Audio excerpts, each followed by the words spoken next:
Good morning, you filthy fucking animals. Who's that? Who is that? We haven't even said hello, and there's an intruder. It's an intruder in this room. Get down on the ground, put your legs behind your head. Oh, God. So this is Matt, Hello, Matt. Hello, friend of the podcast and our esteemed DM, Yes. a dungeon initiative. daddy if you're nasty.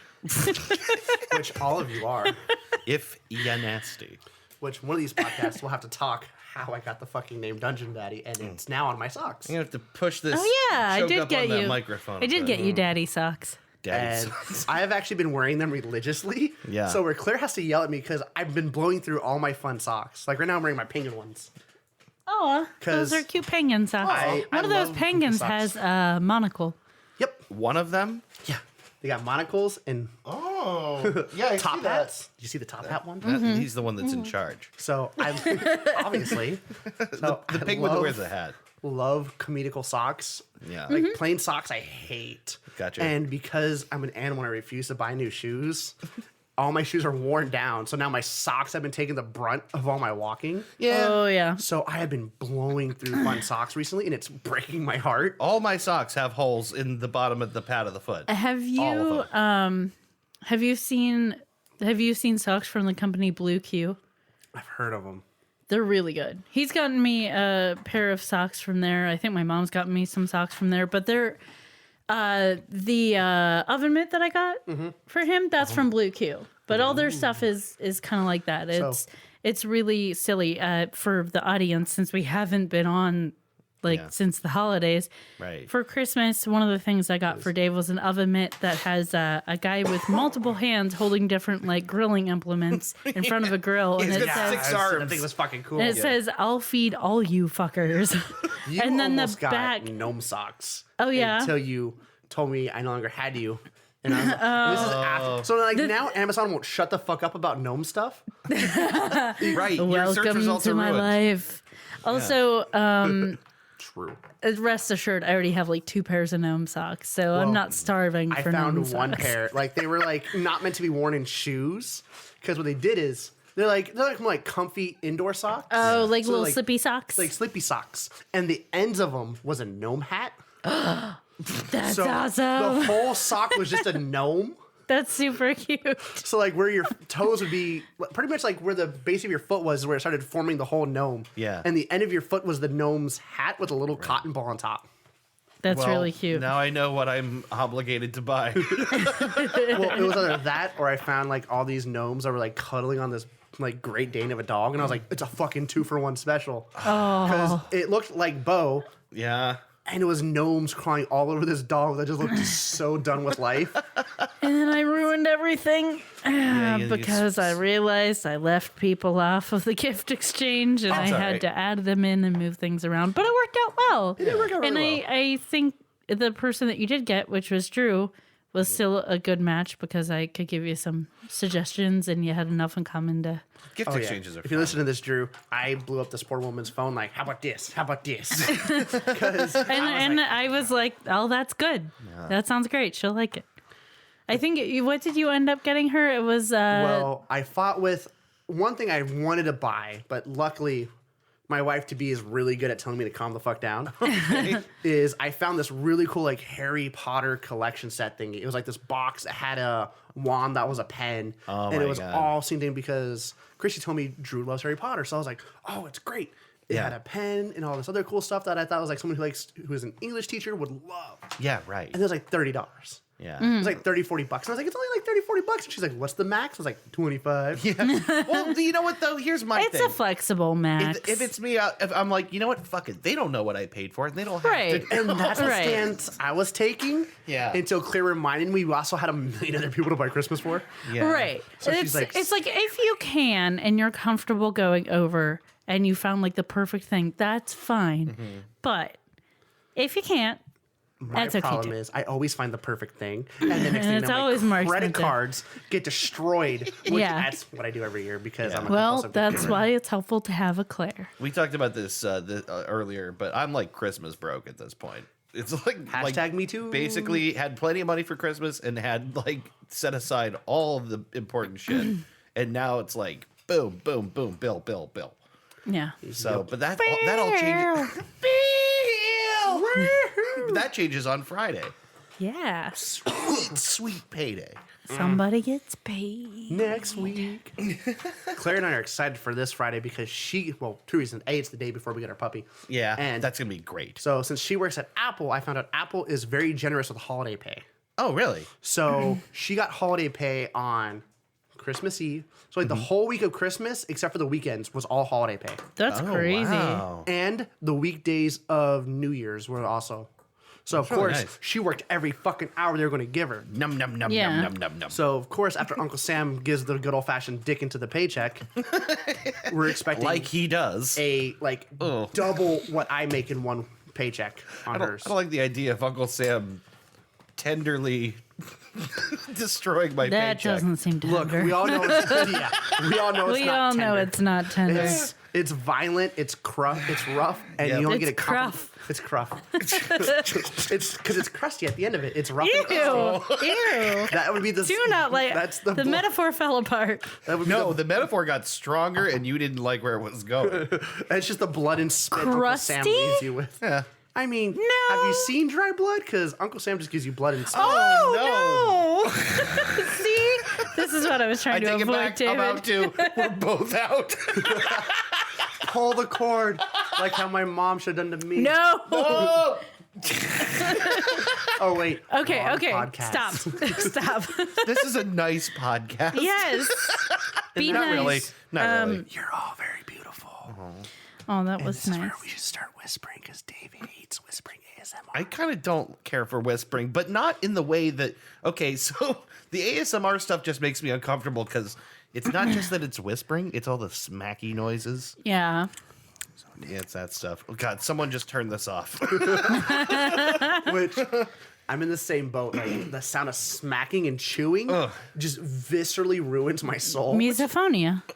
Is it, That's the word for like the hatred of those sounds like chewing, eating I do sounds. hate Every time I listen to the Dudes cast and you guys have food, dude, it's terrible. I have to I'm like, no, I want to listen to the end of this. I need to hear the end of this. We But did there's an so many episode in times- season 2 where Aubrey brought a bowl of whiskey balls. Oh yeah. I remember And we're it just vividly. eating meatballs an inch from the microphone. Unfortunately, I remember that day vividly Oh, because so I bad. was so mad at the podcast because my inner these are your friends, finish Yeah. their podcast and be supportive, but also No. cut They're parts of them eating off and- meatballs You get my into a fucking- microphone. The thing is, I don't blame anyone for being like, nope, I won't listen for the next 5 now. I hope they've stopped by the time I come back. I don't like whispering, but for a totally different reason, which is I don't. If it's someone whispering to me, it's fine. I don't like people whispering around me because I'm a very paranoid person and I assume that it's about Are you me. talking about me?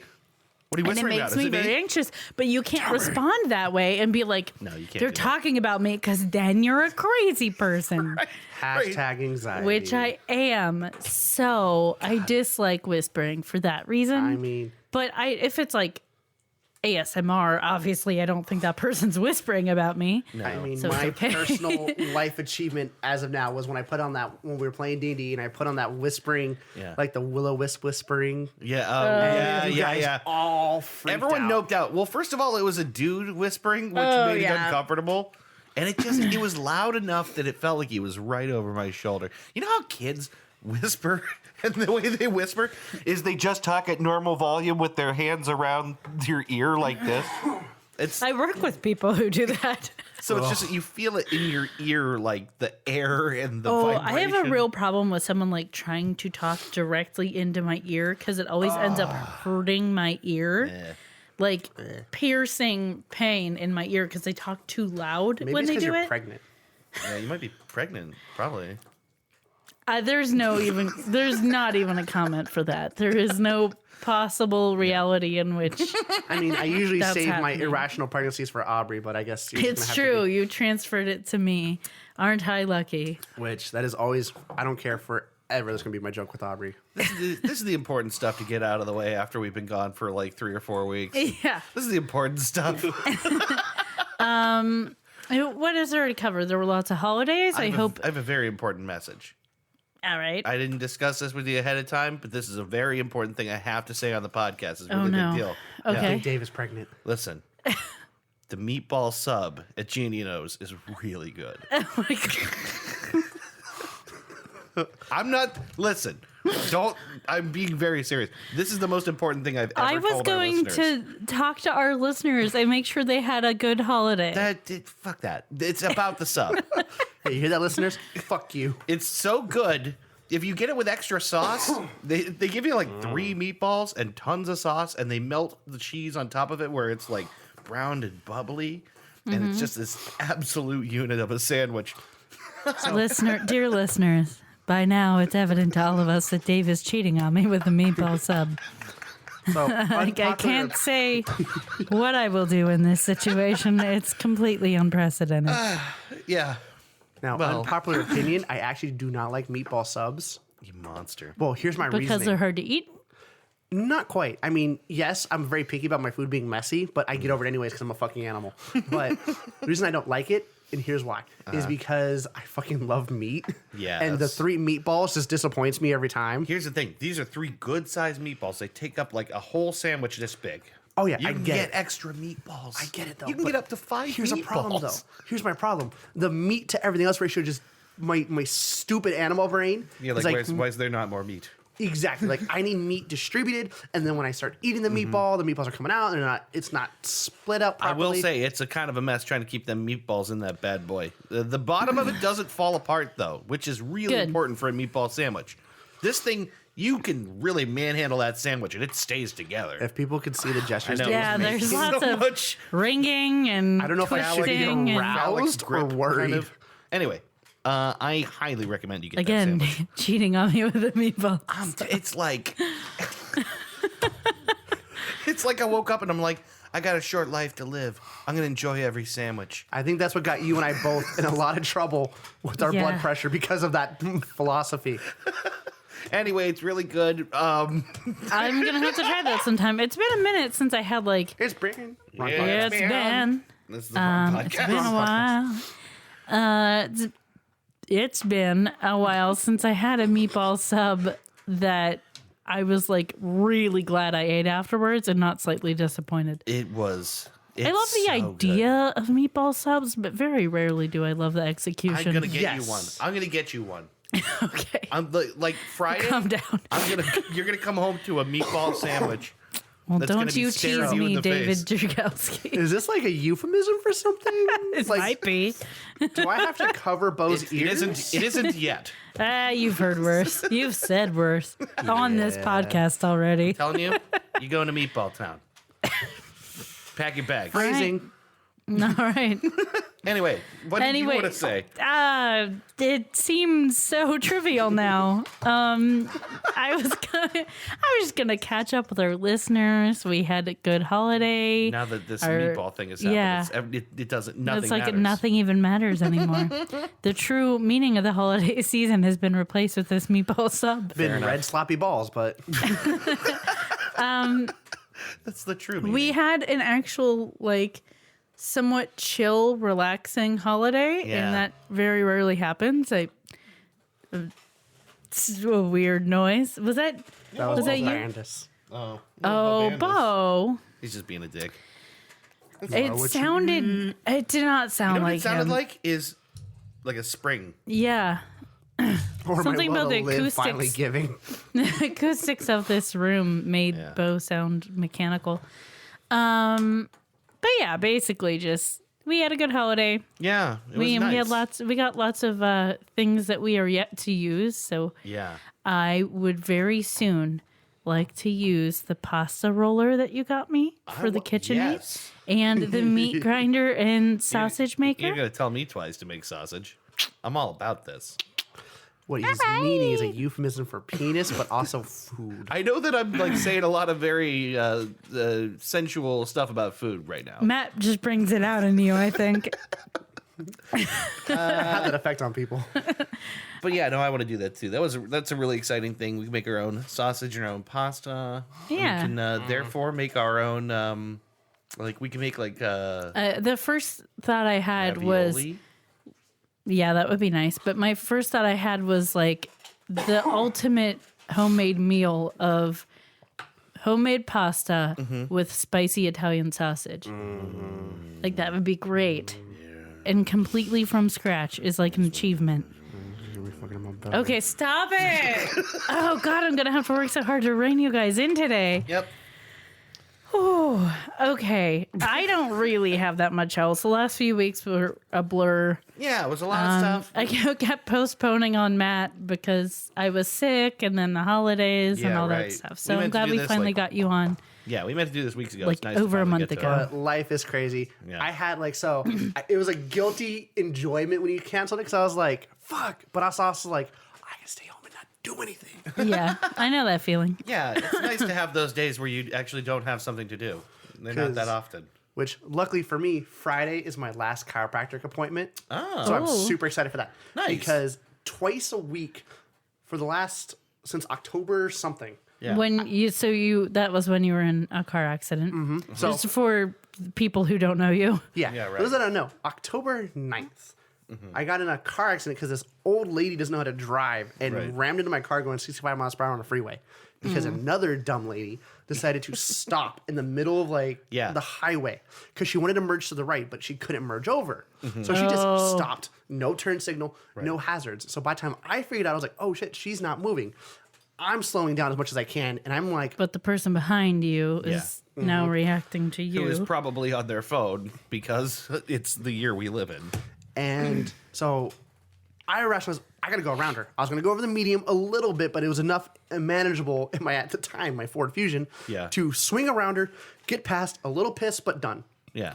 So I'm slowing down. A little piss. a little pissed. A little pissed. Have a little piss. And so I was swinging, and I was about to make it, and then the Chevy Impala slams into me going 65 miles per hour. Launches No, me the all-new into Chevy Impala. fucking, it was an old one too. The all-new Chevy Impala with a 5-star crash star rating. Dave. Lady launched me into the median and then messed up my neck and back. Yeah. Where luckily No, don't do it. my pussy. I was gonna say, anytime anyone says my neck and back, I'm like, The oh, entire God. beginning of our relationship was me having to learn not to say the words "my neck." I believe it because when I figured out what happened to me, and I didn't go to any actual doctor because I just got medical insurance and I live in America, so that means if I go to a doctor without insurance, I'm bankrupt. Yeah, they When will my gouge you to death. IUD ejected, I had to go to the emergency room, and they did absolutely nothing for me. Ejected is a really funny verb for that. Yeah, So it makes it sound like it just. it didn't do that. But it did remove itself from my uterus, Yeah. and it was very I hate when painful. that happens. Don't we all? And it was a horrible experience, and I'm still paying for it because I did not have insurance yet because I had just started my job. I was 2 months into my job, and I didn't get insurance till 3 months. So I was like, well, I can't. I was in real pain. I had to do something, and I honestly made the wrong choice, but I think it was the only choice I could have made at the moment. I should have gone to my doctor, but they might not have taken me seriously without me being like, no, for real. I have proof is that an it's out of emergency. place. You were in the right place. They could take a picture of you. And, Yeah, and then demonstrate that it was wrong. misdiagnose it. Well, right, but then someone else would see that picture. Yeah. You know. But yeah, I'm still paying for that. I've paid some of it off, but I'm still paying for it. I have like $3,000 left to go for them to give me some IV fluids, do some blood work, do like a CAT scan, and tell me that it's not fine, but it's fine. And that they can't do anything about it and send me on my way. Yeah. That's why I didn't go to the doctor after my accident because I was like, because when I turned 26, I immediately got cut off my dad's insurance. Right. Yeah. And Best Buy's open enrollment is in October. Oh, okay. So you got a gap. Yeah. So I had to go it's in November. So I was so close to having insurance. Got hit October 19th. It goes live November something. Gotcha. And so, of course, do you want to go to the hospital? I was like, no. Because No, I don't. I'm like, I financially cannot afford this ambulance ride Yeah. Yeah. or to go to a hospital.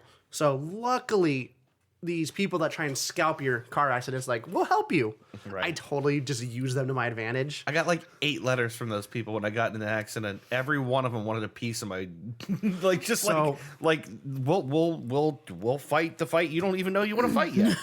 I got those in spades. And then here's where I got great. I got one from the phone call, like, the crash is we'll get you in contact with. Cool. So I already have a lawyer I already know because of a previous situation I can't go too in depth on over Yeah. the air. Right. But so he was in my back pocket. So I listened to them for a bit and they found me a chiropractor for free. And they were going to find me a lawyer for free. I got them to find me the chiropractor. Yeah, And right. then Yeah. They did all the work to get it. So the person who's hit me insurance is covering it. And then I never talked to them again. I just blocked them. Thanks for the chiropractor. Yeah, they set up everything. I didn't have to do shit. They found me a chiropractor nearby. And so State Farm, who the insurance that is insurance that hit me, is pays up to 50 visits. They're discharging me on the 48th because they feel I've healed enough where I don't need to go to full 50. Gotcha. Which I was like, that's fine with. I'm cool with that because I've been feeling better for a while. But I've been going twice a week since October 9th. Just to get them bones cracked. Bones cracked and massage therapy. So that's at least an hour and a half of my day, twice a week, for 48 visits. That's a lot. That's a yeah. it's like a twice a week nuisance. is a lot. It was, and especially when my car was destroyed, Claire and I had one car. Yeah. So I had to take her car to go to the chiropractor and go to work. Yeah. So it sucked, and I cannot. wait. Luckily, she works from home, but still, if there's anything you got to go out and go do, groceries or errands or bank or whatever. Luckily, my fiance is a goddess. Yeah. And she just gave me she her rules. fucking car to Yeah, use. Claire's awesome, and she's still invited on the podcast too. Oh yeah, I hope told her about she knows that. After her face left being the color of a tomato, because if any of you have ever met my fiance, she is amazing, but she is not a social butterfly at all. Yeah, she's just a little bit shy. Yeah. Oh, just a little understatement. But Well, here's the thing. I find in that situation, you being on the podcast, the both of you together, is good. Yeah, that might help. Because Yeah. we have, like our friends Laura and TJ, I think now either of them alone, they could do it because they've been on it a couple times. Yeah. But I think if it was like the first time, either one of them, if we were like just you, they might have been like way more uncomfortable with it. and Claire in any social gathering just it's like you need a crowbar to pry her open. So I know when she went to our recent New Year's party, she had a lot more fun. She had a lot of fun in the last one. Yeah. But she was still Well, that was like the first time she met most of us, really. and there was a so, lot of us. Yeah. Oh my god, yeah. There Last year were was like a more freaking- people last year, or it felt We like there can't were more figure out- people last year. We can't figure it out, but it seems like double the people were here last year, but we can't figure But we who don't know wasn't who they here. were. I went in, I was like, who the fuck are all these people?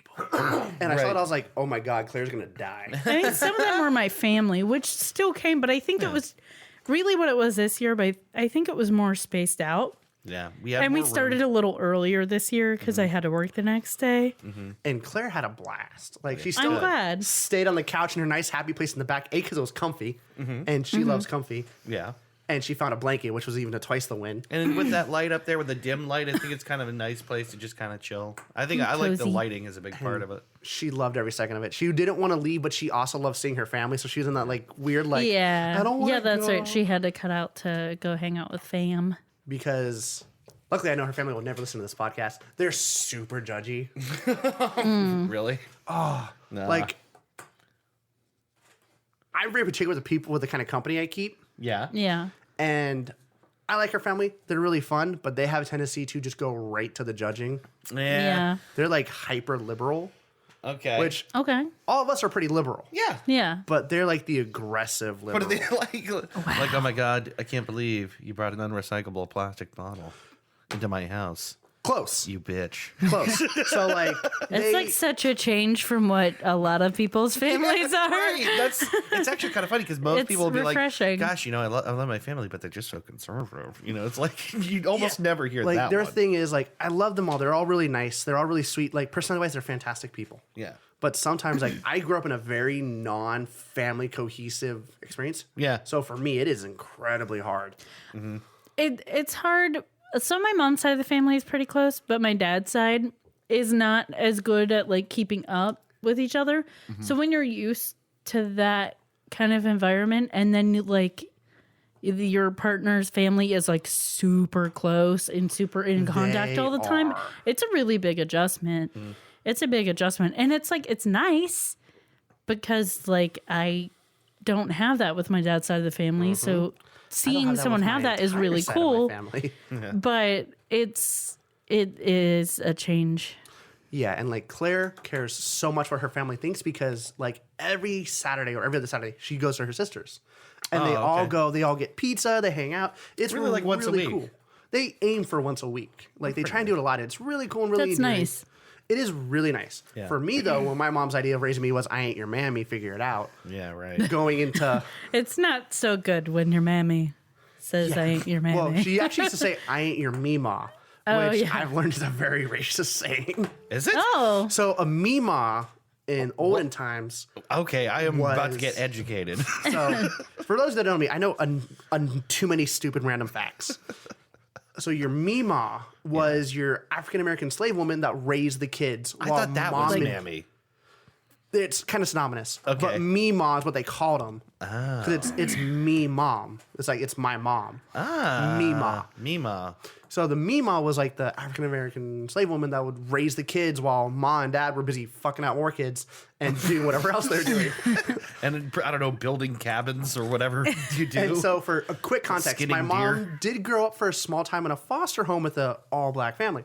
So that is a more acceptable term in a African American family. Okay. Yeah. Not a middle class white America family. Yeah. So your mom keeps as an The excuse not context to cook dinner. The context changes. yeah. Basically. Where when I was like, Mom, I'm hungry. At that time, I knew how to cook, even though I was like 8 or 9.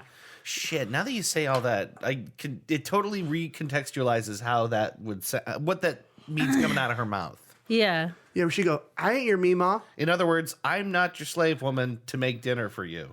Exactly. But I'm like, I'm fucking 10. Wow. Exactly like me. Yes. I don't even understand what slavery was. Like, I had no I just idea. want mac and cheese. I didn't know what that meant until I was like in just my want like mac and late teens, and I was like, oh, That's a huge. Oh wow, yeah, that changes everything. So I went from Big that oof. family dynamic to Claire's family dynamic, where it's like they're always in touch. They're Claire's bridesmaids are her sisters. yeah, Like They it want to is- make you mac and cheese. yeah. No, they want me to eat pizza because these people live off pizza on the weekends. And Hey. I hate to tell you, the pizza's not that good. Which pizza? What kind of pizza are we talking about? Let's spill some tea about pizza. Oh man, cups up. I think one of them's I don't even remember what it's called. I think one of them was like Wedgwood. Not Wedgwood. No, Wedgwood's amazing. No, Wedgwood is good. I just got fire in my Yeah. eyes. It's like So this- yeah, you changed what you said because Dave's eyes flashed. Right when I said Oh no, Matt's dying. Once I said Wedgwood, I was like, no, I like Wedgwood. It's like this. They do like the really deep pizza. The sauce is too strong, and I'm like, it's just too much. Like a deep dish? It's like the deep dishes, Like that are, very thick like crust. the very thick crust with heavy sauce, and like the really like the thick cheese that doesn't quite pull apart easily. Oh, hold And on you- a minute. Is it Sunrise? I don't know. It's like somewhere. They It's do, like they do on the the deep dish. Yeah, but that's like Chicago style deep dish. That's Oh, no, that's that's a what that whole sounded different like to me. thing. Not a big fan of it. I'll eat it because I'm a trash can. And like the pizza is, I'll give credit. Same. It's not bad pizza. Right. It's just not my style pizza. you. I would spoiled find it for hard to choice. believe that it would be. Yeah, Youngstown is a big pizza area. For anyone not in this Which area, Pizza Hut is actually one of my favorite pizzas. mine too, actually. They've fallen off my map. Although Domino's has risen as far as chain pizzas go. I actually, so when I was a kid, my dad worked for Domino's. So I actually really like Domino's original style pizzas. Yeah. Well, I didn't. They've changed as a them quite kid, bit my now, whole right? family hated I don't like the new Domino's. ones. Yeah. As a kid, we hated Domino's because we thought it tasted like cardboard, and it's gotten better. But I I, think it's the understand if reverse. it's like a comfort thing. Like you knew it and you liked it as it was. Here's a and perfect so, example of that. I still love a can of SpaghettiOs, which is objectively not good. Yeah, I now know that it's not good, but if I got a bowl of SpaghettiOs in front of me, I'm comfort like, thing. everything's great. I have one of those too. It's the most bachelor fucking meal you could ever make. Okay, what's this? But I get in trouble for this one because it's so unhealthy. And No, my it's okay. wonderful fiance cares about my health way more than I do, which is terrible. Is it's like those elbow noodles, like the swirly ones. yeah. Like Oh, I know what egg you're yolk talking noodles. about. Oh, Egg yeah, egg noodles. noodles. Yeah, like the egg noodles. You do that. You do about 3 or 4 cans of tuna fish, and a whole. follow me, Wait, no, I think I know where a you're whole going thing with of it. cream of mushroom. and you mix it together. It's like a tuna casserole. Yeah. It is, but in like a noodle format, and it's so good. Like I will eat. That like- sounds fine to me. I will fucking eat until I'm sick with it. I'll cover it in salt and pepper. Like I'll drown it in it. Yeah. And I can eat out of the whole fucking pot and just be happy. That salt thing is just like layer it up, man. And now we're understanding the blood pressure thing. I do a lot of hot sauce and a lot of salt. Which So is, I had a weird tuna experience like a year ago. The Christy Davenport story. I My had a weird weird tuna experience.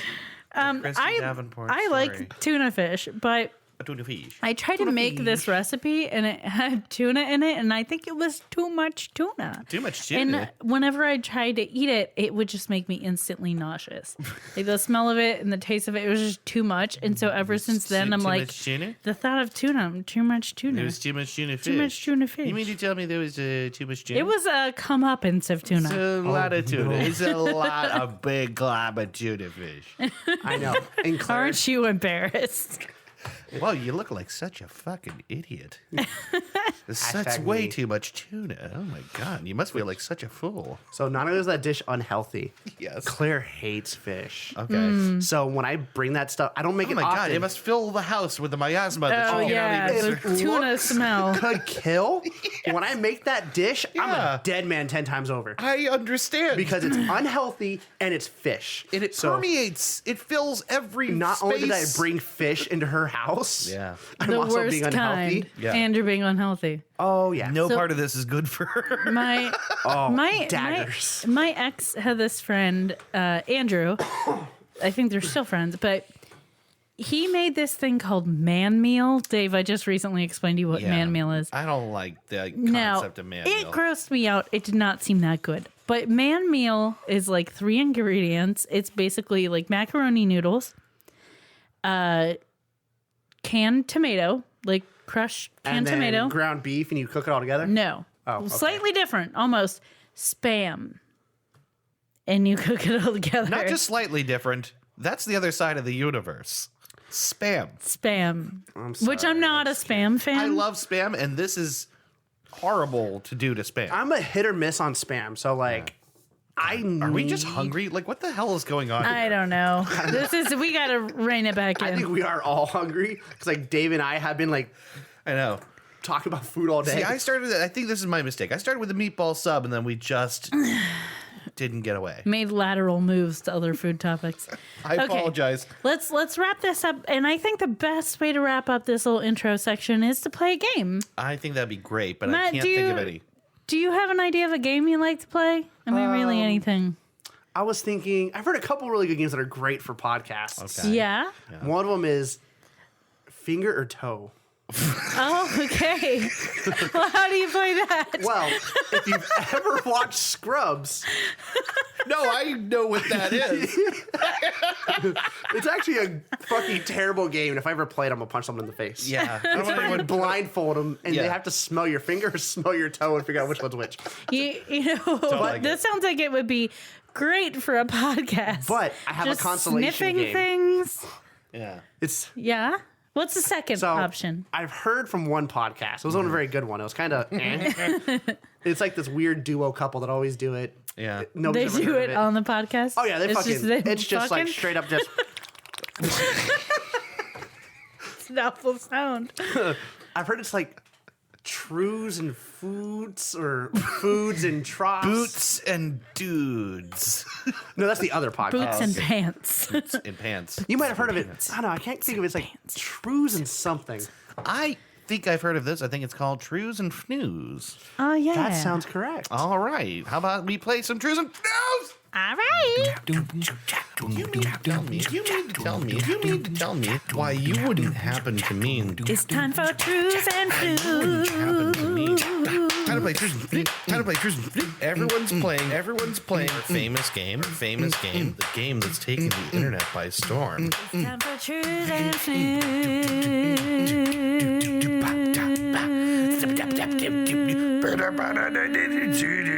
A Merv Griffin production. All right. All right. I'm ready. You guys ready? Yeah. So the way we're going to handle this is Dave has prepared a little Trues and Fnews quiz for us. Yes. And you and I will each separately come up with our answer. It could be the same, it could be different. But first, before you play Trues and Fnews, let me Yeah, tell you tell how us Trues how and it Fnews is played. works. Trues and Fnews is a game, a classic game. This news game, a classic game that has taken the internet by storm, in which I present you 3 stories. 2 of these stories are false stories. 1 of these stories is a true story. You have to determine which of these stories is the true story, the trues, or the false story is the Fnews.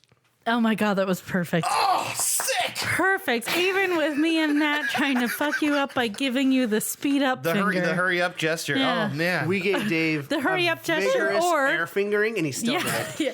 The hurry up gesture or the speed up finger or Yeah. air fingering, as Matt calls it. I'm going to have to listen back to that one. That was good. I think that's the best I one think I've that's ever the done. best one ever. Yeah. I've come to a conclusion. Dave performs really well under pressure if multiple people are watching. Disagree. But let's Okay, move on let's here. start. All right, here we go. Story number 1. Miller Coors is rewarding bar patrons in select locations by giving them limited edition black cans of Miller to those who can set their phone down for 30 whole minutes. I'm sorry, Dave. It's African American cans of Miller. Oh my God. No, it isn't. Number 2, the president and founder of Philadelphia's Friends of Salmon Foundation, which rehabilitates injured salmon, has dissolved the foundation, saying, in retrospect, this was a stupid idea. All right. Number 3, remnants of a Scottish settlement were discovered recently, which reveal a unique arrangement. The entire town dressed like birds all the time. All right. Yeah, let's repeat those. All right, number 1, the first story. Miller Coors is rewarding bar patrons in select locations by giving them a limited edition black Miller can to those who can set their phone down for a whole 30 minutes. All right. I am not coming up with good wrap up. That's fun. Doesn't matter. Oh, it's really annoying to me. Well, the second one. The president and founder of Philadelphia's Friends of Salmon Foundation, which rehabilitates injured salmon, has dissolved the foundation, saying, in retrospect, this was a stupid idea. Number 3. Remnants of a Scottish settlement were discovered recently, which reveal a unique arrangement. The whole town dressed like birds all the time. Wow. Uno, dos, tres.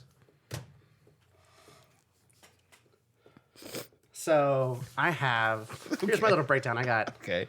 black cans will pay for peace. Okay. Okay. Salmon pals be dumb. And Birdtown what? Scottish shit. Okay. So not actually, bad. ours are really similar. My first one was black cans for a sans phone. Hands for sands. Second one is salmon is dumb. And third one is Birdtown for Scots. Yeah. So really close. Bird up for what? Birdtown for Scots. down for what? Birdtown for Scots. Like turn down for what? No. Yeah. no, Bird just- down for Scott. Birdtown for Scots. All right. Well, anyway, All right. you guys are free to guess which of these is the true story, the trues, and the false Okay. story, the news. I can't wait to listen back to that. I'm seriously like, I'm riding high Yeah, on this. that was really good. Man. Tap, tap, tap, tap, tap, tap, tap, tap, tap, tap, tap, tap, tap. I think I'm gonna have to go with just because America hates everybody. Okay. With black cans will pay for peace. Okay. Just because, in my rationale, every time I think anybody that owns a brewery is obviously a boomer of some kind or just really old. Well, except for the new microbrews, you got some youngins. Well, let's go with a brewery that's that old. Oh, like Miller Yeah. Coors. Yeah. Yeah. No, I don't think anyone under 50 is allowed to work for them. Which I could see them just hating the People connected looking age. at their phones. So I could see them pulling some kind of stunt to be like, "Oh, teach those kids, they don't need it." That's something that annoys me. Like, yes, it's good to interact with people, and we're a group of people that actually do interact with people one-on-one a lot. Yeah. But also, let's not demonize phones as much as we do and be dicks about it. Like, you ever look at those old photos of New York where you see like guys lined up reading the fucking newspaper? Right. We were always trying to avoid human interaction. People He's got ignore better each at other it. in lots of interesting ways. Yes. I will say it's gotten more pervasive, but Because the it's older always dying. been there. Because the older die. I think I'm going to go with Birdtown for Scots. Birdtown for Scots. Any rationale behind that, or? I don't, for some reason, number 2 isn't hitting me as being true. And number 1, I would like to not be true. So number 3 is right. wishful thinking. This is the I would wishful like, thinking vote. I would like, and if there is, I swear this to you, if there is a town in Scotland where people dress up as birds, I am going to go to there one day. All right. Well, the true story True story. was the limited edition black can for those who can wait. It's a true thing. Now, it's basically the way they do this is kind of stupid too, because they take when you show up at this bar, you go into a booth and you gotta scan a QR code on your phone, and that opens up like a literal timer where your phone goes off when it's okay to grab your phone again. So it's like actually enforced. Like it's not even like just like a fun little, it's a dumb stunt, the fun thing. There's a compliance system for you to get your can. I could easily do that, but I don't fucking care about a can. I don't think anyone will. Who cares I if you're think- drinking Miller out of a black can? So here's my thing. I know for a fact I could do that if I really wanted to. Yeah. But I don't really necessarily want to have to not have my phone at a bar. my uneducated, my unmedicated ADHD brain just probably won't let me do it. Yeah. Because We just constantly. Also, think you're about it. uneducated. I mean, I did never finish high school, You did but say my uneducated. That's funny. because, like, again, with my fiance being amazingly patient, Yeah. like, I need constant stimuli. Yeah. Yeah. Like, I Same. will fidget. Like, this whole podcast, I'm having a blast, but I have not stopped spinning this fucking pen in my hand. I didn't even notice, and now I'm gonna start paying attention. Because, like, I know for a fact, I'm fidget. what's called a mixed type. I have ADHD and Yeah. ADD. So, like, We have to have a fidget around here somewhere. one of those fidget cubes. I know we have a cube or a spinner somewhere. I used to have one, so I wore it down. Yeah. Wait, you wore down a fidget spinner or cube? Yes. You used it enough to damage it? Mm-hmm. Nice. Because my problem is, like, even if it's in my pocket, I'm doing something. Because for some reason, like, I know for a fact I need something to bring me in. Yeah. But I've never done it. They brought it up to my parents once, and my parents shot it down, of course. Yeah. Because it was that time of year time in the years where it's like ADHD and ADD was just undisciplined children. Yeah, right. Yeah. Before they started taking this kind of stuff seriously. It was also probably around the time when people were being like, oh, it's being diagnosed way more than it used to be. It's an epidemic. And it's like, well, no, it's just we know more than we used to. So, like, now, like, if you put me in a room and tell me to do nothing, I can do it. I have enough self-control where I can. Yeah. But I'm screaming internally, and I swear, Yeah. like, my arms start to, like, tingle or burn. You gotta like weigh. Basically, what you have to do with things like this is you weigh like how disruptive it is to your life versus what you're getting out of like what this part of your personality brings to you. Like, I think probably a huge part of the reason you're such a good DM is because of your obsessive need to like build and think and create and plan and all this stuff. Mm-hmm. You could lose some of that if you try to treat the other thing. Because my brain is always running. So I have one really bad habit that I always have to cut myself off from doing is, so when I went to Arizona State, I went in for psychology. Yeah. Never finished because just, I'm a poor bitch. Okay. And I just hate schools. So And also, like, I love psychology. I almost minored in it, and it's fascinating. it's a slog. It's a slog, and you have to go to grad school. You almost have to go to grad school to really get a job doing a thing you want to do in psychology, and that fucking sucks. And because of that, what I'll do is when I'm not talking, I'm running conversations that could possibly happen with no, everybody. I do that build too. it, and I go in my brain and I go, what is the correct answer to facilitate what I want them to feel? Yeah, right. Because like sometimes I just don't know what I want to say. yeah. And I'll just like run the conversation like 6, 7, 8, 9 times. Yeah. And then like Claire and I have this thing. It started when we first started dating. Is I'd ask her, "What you thinking?" Which blew her mind because no one ever asked her that. And now, and every time it's quiet, we always ask each other. And I have to go. I'm either thinking nothing because my brain's zoned out. And I'm just Right, just like in sleep mode. yeah, just nothing's happening, or I'm planning 7 different conversations.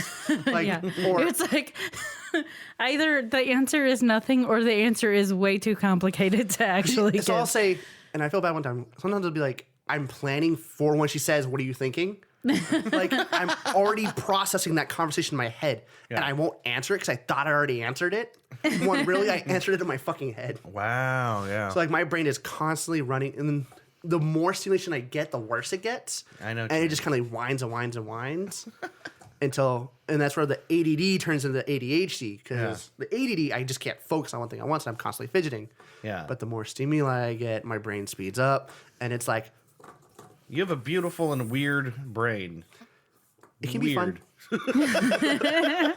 Which I will admit has definitely given me an edge in D&D. I think so. Where when you guys throw me curveballs, my brain has already fucking compulsively 'cause looked at it. So the problem I see with being a DM is the fact that you do this beautiful world planning and have everything set up, and then your asshole friends destroy it in 5 minutes. And you're really good at planning for contingencies and doing things on the fly because you know enough that you can do that. Mm-hmm. But also probably does behoove you that you've probably planned through like 10 different ways we could fuck it up. And that's just the ride to the fucking section. I'm going to interject here and say, let's take a break because I got to pee real bad. All right. And I'm thirsty for something warm. Okay. Let's make a compromise. We can get to the topic after that. Pee in my cup. Okay. Oh. All right. Well, we'll handle that One in the pee coming interim up. too. We'll be that's all, folks. All right.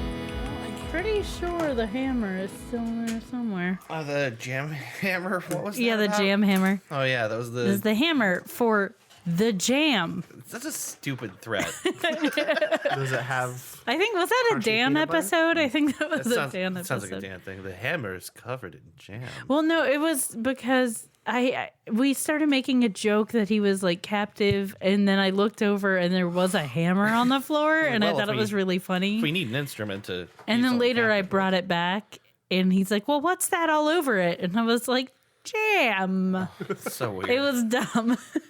Dumb. I just Jam. noticed Dave and I have the exact same tool set. Oh, the Ryobi thing? Mm-hmm. Oh, man. I can't wait for Ryobi days to come around again. He's a Ryobi man. I'm a Ryobi man now. I mean, I get it. You kind of got to get in on one of these things. You got to pick a line. I got their fucking lawnmower.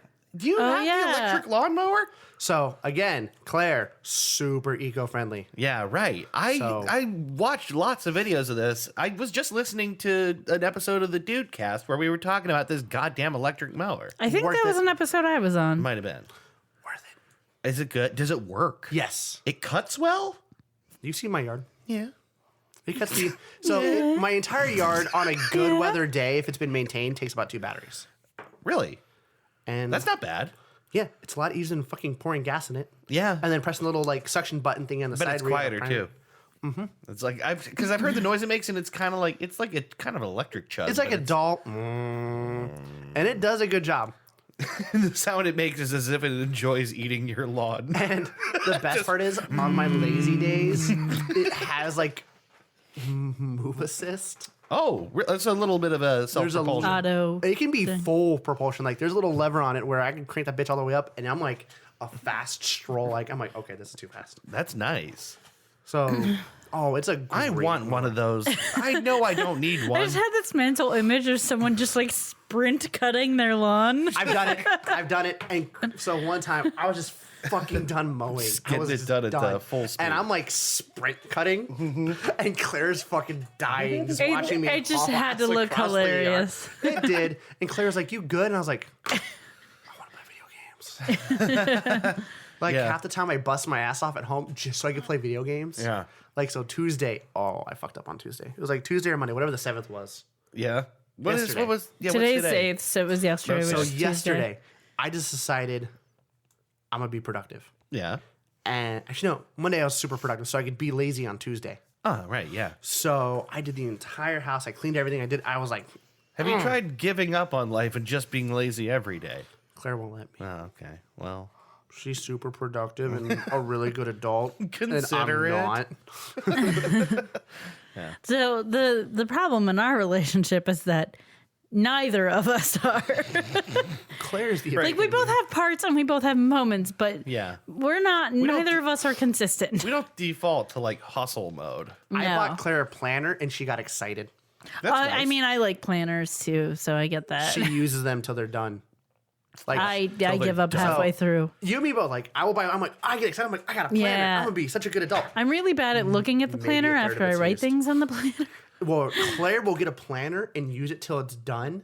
Like Yeah, I can't do it. when I proposed, the wedding was It's pretty much again that done, ADD like, thing. 2 months later.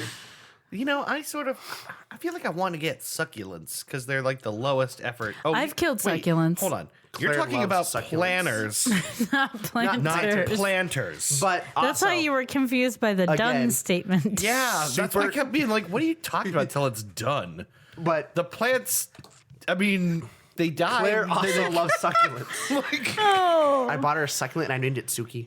It was Suki the succulent. that's nice. Aw. Again at IKEA, which I need to never take that woman to. Oh yeah. I- IKEA's dangerous. I like IKEA, but it provokes a certain kind of anxiety in at least one of us anytime we're in it. So, So the last time we went was better. yeah, it was great. It was really good actually. But every other time I've gone to IKEA prior to that, I have really bad anxiety Oh, flare-ups. no. Mostly because the things that trigger my anxiety are like people walking very slow in front of me and That's all of IKEA. not being able to get where I want to go and not knowing where things are, and Still IKEA. it's all of the things that IKEA are. I have a deep fear that my living room will collide with someone else's living room. So it's really difficult. Or that I'll be transported to a hall of living rooms. But for some reason, the last time we went, I think knowing that those were my triggers and that it was a problem, and Dave tends to, I don't know, you kind of chill me out a bit. That's nice. You help me with that a bit. I went with my ex, and it was awful, and not because of him, but because like he did not have very good ability at like He didn't chilling know me how out. to reel you in. Right. And it comes out in just like anger. I just get angry. Yeah, you almost can't help it. It's just like you want to plunk down, eat a Swedish meatball, and wait it out. Yeah. I think so. He like didn't know how to manage me getting angry. It freaked him out. He had hated seeing me angry. Not that anyone would. I mean, I kind but- of want to see you angry because you're so tiny. She's so little. It's very quiet and seething and scary because you don't know what's That's happening why in you're there. my day of planner. 'Cause I can't wait to see. Well, the goal is for me not to have to do that. But What it usually kinda looks like need to is see like it. dead eyes and then just going like, no. Like she's not saying no, but her head is going, no. Which And it's real subtle. my and if you soul catch is it, ready for that. just like Chris, you look around and go, tiny little head shakes, eyes darting back and forth. done. That's why when Claire was like, a day of planner's $1,000, I went, bullshit, give me 5 minutes. And I was like, hey, yo, Chrissy, what's up? Yeah, I'm gonna do the shit out of that. Let's move this show along Yes. because it's been almost an hour and we are nowhere. Near Yeah. the topic. Let's do it. I remember I told Claire, I was like, oh, I'm not going to be a day super late. And she went, yeah, okay. Yeah. I'm excited about this one. It's not all the time we know in advance, but this is one you came on specifically because this is a thing that you already kind of had some familiarity with and already liked, and it was new to us. So I suppose I'll let you introduce it. However you Oh, want. we're talk back. We've been back. Yeah. Oh. Wow. Yeah. All right. Why? I didn't know. I missed the cue. You didn't say anything embarrassing. Oh no, I know. You just made a face I'm like never embarrassing. The look of terror in Chrissy's face right now was just like, I just didn't realize we were back. I'm disappointed I didn't get to go. And we're back. Well, go ahead. And we're back. Oh, thanks, all right, Christy. now We're back now from we're being back. in. So let's get this podcast going. We did not spend the last 20 minutes. Talking about IKEA. Yeah. Because this is totally not on rails tonight. No, you know what? Sometimes that's nice. Yeah, we're way off rails. It's fine.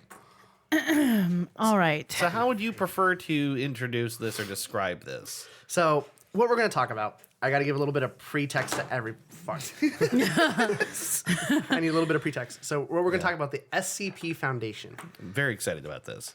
So, I got a cool little notes and stuff like that. So, it is a very huge thing to talk about. Yeah. Where the SCP Foundation is like a creative writing where multiple people... It actually started in 2007. Oh, really? That's older than I thought. And now it gets better.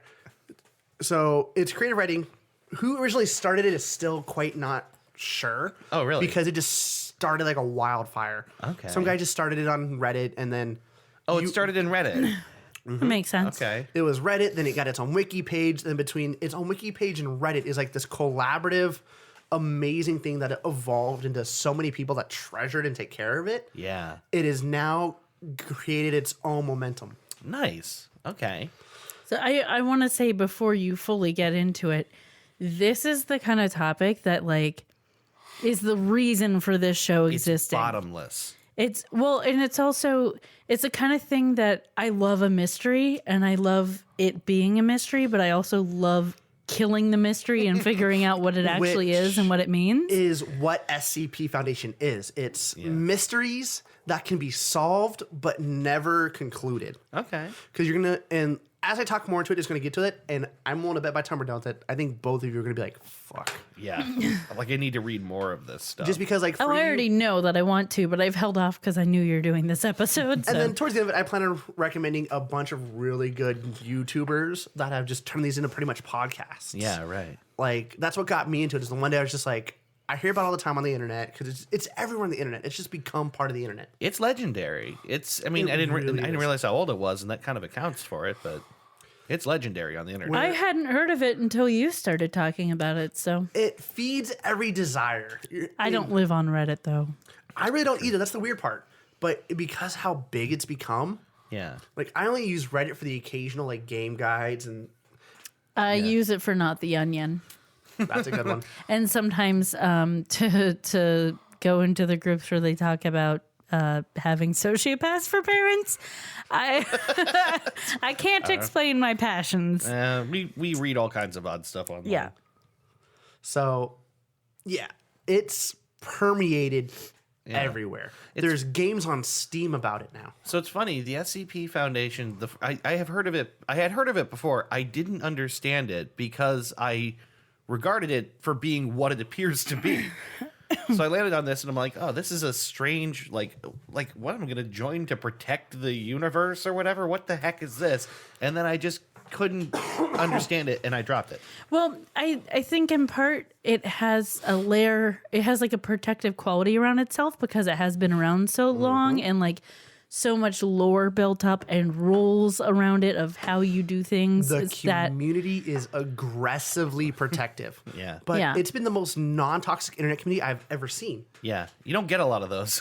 yeah. Where a lot of the toxic people, the SCP Foundation as a group, not just... They have toxic members, but they use those toxic members on toxic people. Yeah, like their protective qualities as a group keep most of the riffraff out. Yeah, where those people that are like toxically, like when you post an SCP, which we'll go into detail a little bit more, there's a certain way you have to post it. That is now the canon method. Yeah. And then it's all constructive criticism. But now, if you go away from constructive criticism and go straight to blatant just douchery, Yeah. a lot of times your insults, because a lot of the format is done on Reddit, where they can control it very easily. Yeah. You don't have one admin lording over the entire SCP Foundation, because that's Yeah. not what SCP is founded on. And we'll go over a little bit more about that in a second. So the way they do it on the Reddit format follows how SCP works, which we'll eventually get to what's called the O5 Council. But we'll get into that in a second. Yeah, right. Yeah, This is let's such a find heavy ourselves at the topic. beginning of Yes, let's. So Wherever you started, let's start. the reason it's on, we're going to do a quick little primer. The reason it's on Reddit is, we're going to go in more detail in a second, is SCP Foundation members are ranked from what's called a D class personnel, all the way up to the top of the tier, which is a class 5, which is the O5 Council. And so in their own sense of keeping it lore ridden, they keep it on Reddit. Right. Because no one knows who the O5 Council is besides the O5 Council. Oh. And maybe select class 4 personnel. And those are Okay. ones that have been vetted, lore-wise anyways. The writers that have, have enough experience that they are considered to be the brain trust. And here's the cool thing. The O5 Council does not exist to any writers. It is this. That's why it's on Reddit. Because it's... No one knows who you are. Yeah. So in a sense, everybody that posts an SCP document Yeah. is an O5 Council member. But yet they're not. So that's why it all has to Okay. be within this very strict regiment, because And that's if why it's everyone on is posting Reddit. it the same way, then you can't tell who is So what there's ranking. no people lording over it. There's no one like, oh, I just want to be on the O5 so bad. Yeah. It doesn't exist because no one's on the O5, but everybody's on the O5. Okay. I like that. Where that's why it's on Reddit. So you have upvoting and downvoting. Yeah.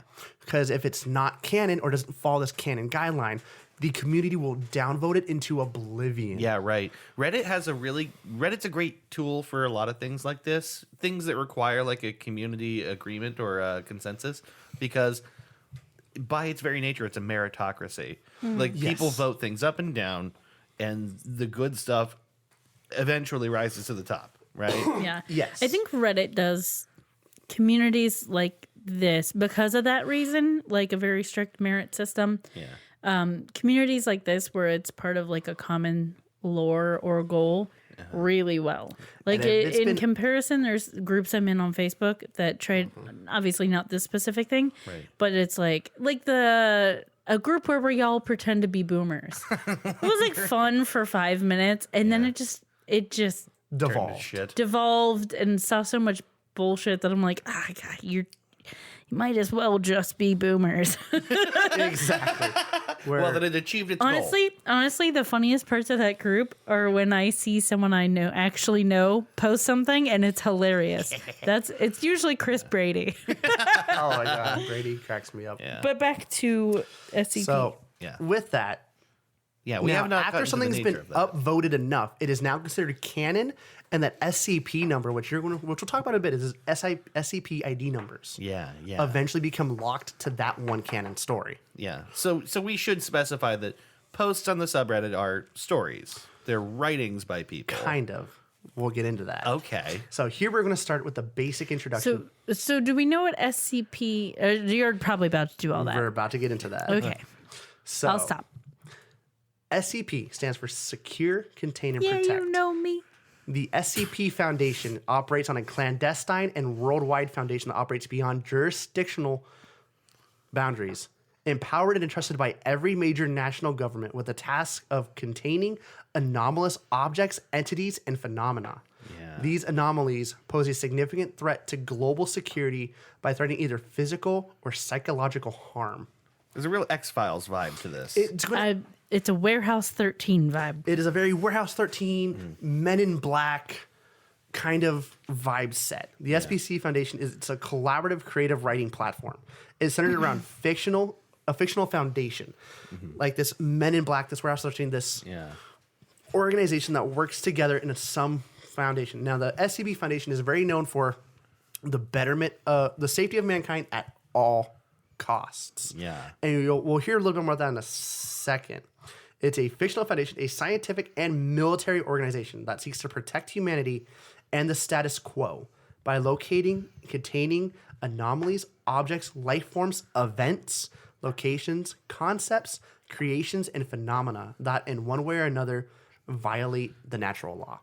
That list is great because there's so many ways you have Yeah. to broaden that so much to cover the scope of what people write about. Exactly. SCPs can be anything from something that could fit on this table like a pen Yeah. to entire cities. Yeah, right. And with the SCP Foundation, there's been notes of SCPs that are entire cities that the SCP Foundation said it operates at a clandestine level, and it has the combined backing of every major government. It's almost fundless. Like there's Yeah. no amount of money they can't throw at something. Yeah, there's nothing it can't do. It's all powerful as an organization. Yeah, they've contained entire cities because sometimes a city has become an anomalous object where if it is not contained can cause life-threatening situations. God, it's so cool. Sometimes you get what's called a K-class experience, which is world-ending humankind extinction. We'll get to that. We're getting there. Yeah, right. Eventually, you're going to learn SCPs have a format, which we'll get into. Let's see. The central focus. The central focus of the SCP. There's a wiki. Actually, it's the central focus of the SCP wiki is the SCP file, commonly referred to as just an SCP. So every SCP is created in a file format. It is a set of in-universe technical documentation supposedly compiled by the Foundation in an effort to understand, analyze, experiment with, and most importantly, contain the anomalies. The SCP file is, in fact, a form of constrained writing, an immersive way to tell a story about the nature and history of an anomalous object or entity, whether directly or by hinting at some greater idea. Yeah. So each SCP is given a number, is a unique serial number or destination. On the wiki, you can browse SCP. So there's a SCP wiki that is amazing. This is where I got half of my content from. Yeah. Was from the SCP wiki, because talking about SCP is an arduous task that I thought would be easy. Yeah. And then I was like, all right. And I was like, fuck. It seems so. Whenever I have like topics that I like, you know, we have a list of topics. Occasionally, there's one like this that's just gargantuan, and I'll be like, I can't. Hey, Dave, you want to do this one? Oh, yeah. And this is literally in my opinion, this is going to be one of the most goose chases you're ever going to hear on Goose Chase. Because Yeah. SCP is boundless. It's diverse. It's deep. All of its players are randos, and This is why literally this is the kind of thing that is why this podcast exists. yeah. Oh, yeah. And now Dave's going to enjoy the next bit of information. Oh boy.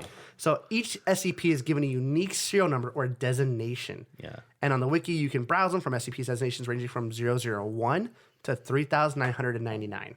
They are designated in 4 numerical serials. Series 1 is SCP Super 001. serial. Super. So throughout the years, SCPs, each set years, will become canon. They are now locked in. Sure. So now SCPs, you can create a new SCP. It doesn't matter what time of year the world was created, as long as it's within the SCP structure. Okay. Now the numbers are locked. So Series 1 is SCP-001 through SCP-999. That'll range from 2007 to 2011. Okay. Series 2 SCPs is SCP-1000 to 1999. Okay. Okay, Those- I'm sorry. Is the year range when the SCP was created or when the SCP originally Is occurred? when it was locked within canon. Okay. So they've been separating each numerical thing as they're going up in the numbers. So you could technically, if you really want, make SCP 4095. Yeah. Now, how well it gets voted is going to be a different story because it has to follow the series value. Okay. Now, luckily, you're still good because Series 3 goes from 2000 to 2099. That covers the years 2013 to 2017. Okay. And then Series 4 covers from 3000 to 3999. That went from 2017 to 2018. So we are officially in Series 5 of the SCP logs. Wow. Okay. And then each series is locked in that format. So, So for this instance, is just since they started locking these in and canonizing them. yeah, they're setting a golden standard. Right. And then as we get further in, you'll figure out why. Okay. Because the SCP format is the most important thing of the SCP creative writing. Gotcha. It has to follow this format or it gets downvoted into oblivion. Which makes sense because if you're trying to establish something that is consistent, you can't just have people write, "Oh, I saw this wicked rock. It had horns. It was like a demon." Like you can't do that. Exactly. Because there's a format. Because Yeah. every SCP format you do is going to work like a case file. Mm-hmm. It's like if you were a teacher, you're teaching what this is. And here's the format as follows. Okay. The basic format of SCP is as follows. Item number, SCP dash the number. So for instance, a normal SCP, the one would be like SCP dash 001. Now, we'll come back to 001. 001 is the most coveted SCP number that will never be canon Okay. because it's considered the first SCP. And no one can decide where it really started. Exactly. Now, there's been a couple that have been locked in as like the top contenders, but in canon lore, SCP-001 has been decided to be the one that started the SCP Foundation. So therefore, it has to be reality bending in some shape or form. And to disguise what the original SCP is, there's multiple SCP-001s. Oh, that's great. So people contend for a 001 slot all the time. I can't wait until like 4,000 years from now and the Holy Wars start over this. It took almost 3 years for the most recent SCP-001 to be considered into the 001 fan piece. What I love Wow. about this is that it's so hard to get through, like to understand all of this stuff. Yeah. And that someone years from now can just like find some of it and get lost in the same way and be like, wait, what is this real? Yeah. What is this? What's happening? What's which was the first one? What? Yeah. Exactly. So 001, last I checked, there's at least 10 or 15 001s. And the SCP has now canonized why there's so many. Because it is the utmost security that no one knows what 001 is. Okay, Or sure. who Like or that. where it is. The lore explaining the Yeah. discrepancies. Where there's been a couple that, like, the canon, like, some of the major ones is, one of them is called the Guardian. SCP-001, the Guardian, which we'll touch base in a second after I go over the format. Yeah. Because this one is one of my favorites. Sorry, we're like never going to let you get through this, apparently. That's fine. I'll talk about this all day. So you go SCP dash the number. Object class. There's a category name. We'll go over object classes next. That's going to be one of the most important things to listen to when you listen to a category. Yeah. Then you go to special containment procedures, a detailed summary of all specific means needed to make sure the anomaly is safely contained. Then you go to the description, a technically written documentation of all things that the anomaly is, does, and can do. And then supplements, optional additional files added on to the base document. So that can mean like Logs? inspection notes, logs, because you do this in like a role play platform. Like you are the scientist or the officer. It's usually in a scientific role because you're creating this file of this anomaly. Now, each SCP is given an object class based on the degree of containment difficulty, where a lot of people hear these object classes thinking it means, oh, how dangerous it is. Not necessarily. Now, there is a trend you'll see. Like certain classes obviously are incredibly dangerous, but it's not based off how dangerous they are. It's how hard they are to contain. Right, okay. So something that's kind of a like a low-level threat, but that is impossible to contain might still have like a really high... Because it's all about Like- the containment. It's Yeah, not yeah, about how Yeah, dangerous it's something it that is. doesn't necessarily hurt anyone, but it's airborne Yeah. is going to be a higher class. and like than, moves through walls and... Yeah. Yep. So, the first classification safe. The anomaly can be contained by simply leaving it alone. No special procedures, methods, or events are necessary to keep it from damaging the world. This does not necessarily mean it's not dangerous. A safe class object can be world threatening if not contained, but it's just really easy to contain. Right. So some examples for those that want to see future SCPs, come back to my notes, is SCP-1981, SCP-2579, SCP-933, and SCP-1425. Okay. So those are some SCPs. Those that want to dive into it, those are some SCPs you can look at that'll be safe. So I Okay. made sure for each classification I got a couple references. So maybe, for example, that might be something like it's like a orb, and if you touch it, it's incredibly dangerous, but also you could just put it in a box and everything's fine. So I'll read one. This is a safe one. SCP-2579. Object class, safe. Special containment procedures. All known instances of SCP-2579 are contained at a zoological containment site -282. They are to be housed in a large containment enclosure that adequately emulates a Pacific Northwestern forest. Food is to be placed in the enclosure twice daily. Description. SCP-2579 is a species of bear that is nearly identical to the Ussuri brown bear, Ursus arctos lysodius, primarily found in Japan. Instances were originally discovered living near the Canadian/Washington state border. Notice how when you talk about SCPs, they're instances. Yeah, right. Instances are generally non-anomalous, with diets and behavioral patterns being identical to normal bears. They are noted to have two anomalous properties. The first property is in regards to mating behaviors during the breeding season. The second anomalous property is the formation and presence of a cybernetic device labeled SCP-2579-1. In the brains of SCP-2579 instances, male SCP-2579 instances are able to anomalously produce music. This is believed to originate from the cybernetic device within their brains. During breeding season, male instances will attempt to court females by playing music and harmonizing with it using Very white. exactly vulnerable vocalizations and cadences. So occasionally, two male instances will compete for the right to breed with a female instance. Instead of engaging in physical combat, instances will perform elaborate dances, routines with music accompanying the style and dance. So that would be like a safe SCP. Yeah. Safe SCPs can be very dangerous, right? But they're easy to contain. You don't want to get seduced by a singing bear. You would get fucked, literally. So that would be an instance of safe, where it's easy to contain. It's just bears that need to be separated. Yeah. And that was a brief reading. And then we go to Object Class Euclid. Okay. Yeah. Oh, that's right. I remember seeing this. Euclid. The anomaly is inherently unpredictable or requires some amount of special effort to be contained. You're not quite sure what will happen if you leave it alone, and it might be a little bit more complex than a safe class entity, object, or phenomenal. Examples are SCP-3008, SCP-426, SCP-1171, SCP-3001, and SCP-1609. Okay. So we're going to go ahead and read SCP-3001. And I'm going to read it in the proper format. So item number SCP-3001. Object class Euclid. Special containment procedures. To prevent further accidental entries into SCP-301, all Foundation reality-bending technology will be upgraded and modified with multiple newly developed safeguards to prevent Class C broken entry wormhole creation. While knowledge of SCP-301 is available to personnel of any level should they wish to learn about it, research and experimentation with SCP-3001 is associated technology is strictly limited to personnel of level 3 and above, with special clearance designations granted from sites 120, 121, 124, and 133. Description.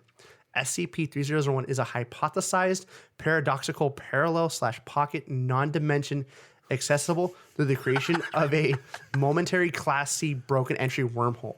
While to believe in infinity extending parallel universe, SCP-301 is almost completely devoid of any matter that has an extremely low Hume level of 0.0032. A Hume level is the impact it's going to have on reality in some way, shape, or form. Okay. This extremely low rate and damage that would otherwise prove fatal does not impede any biological/electronic functions.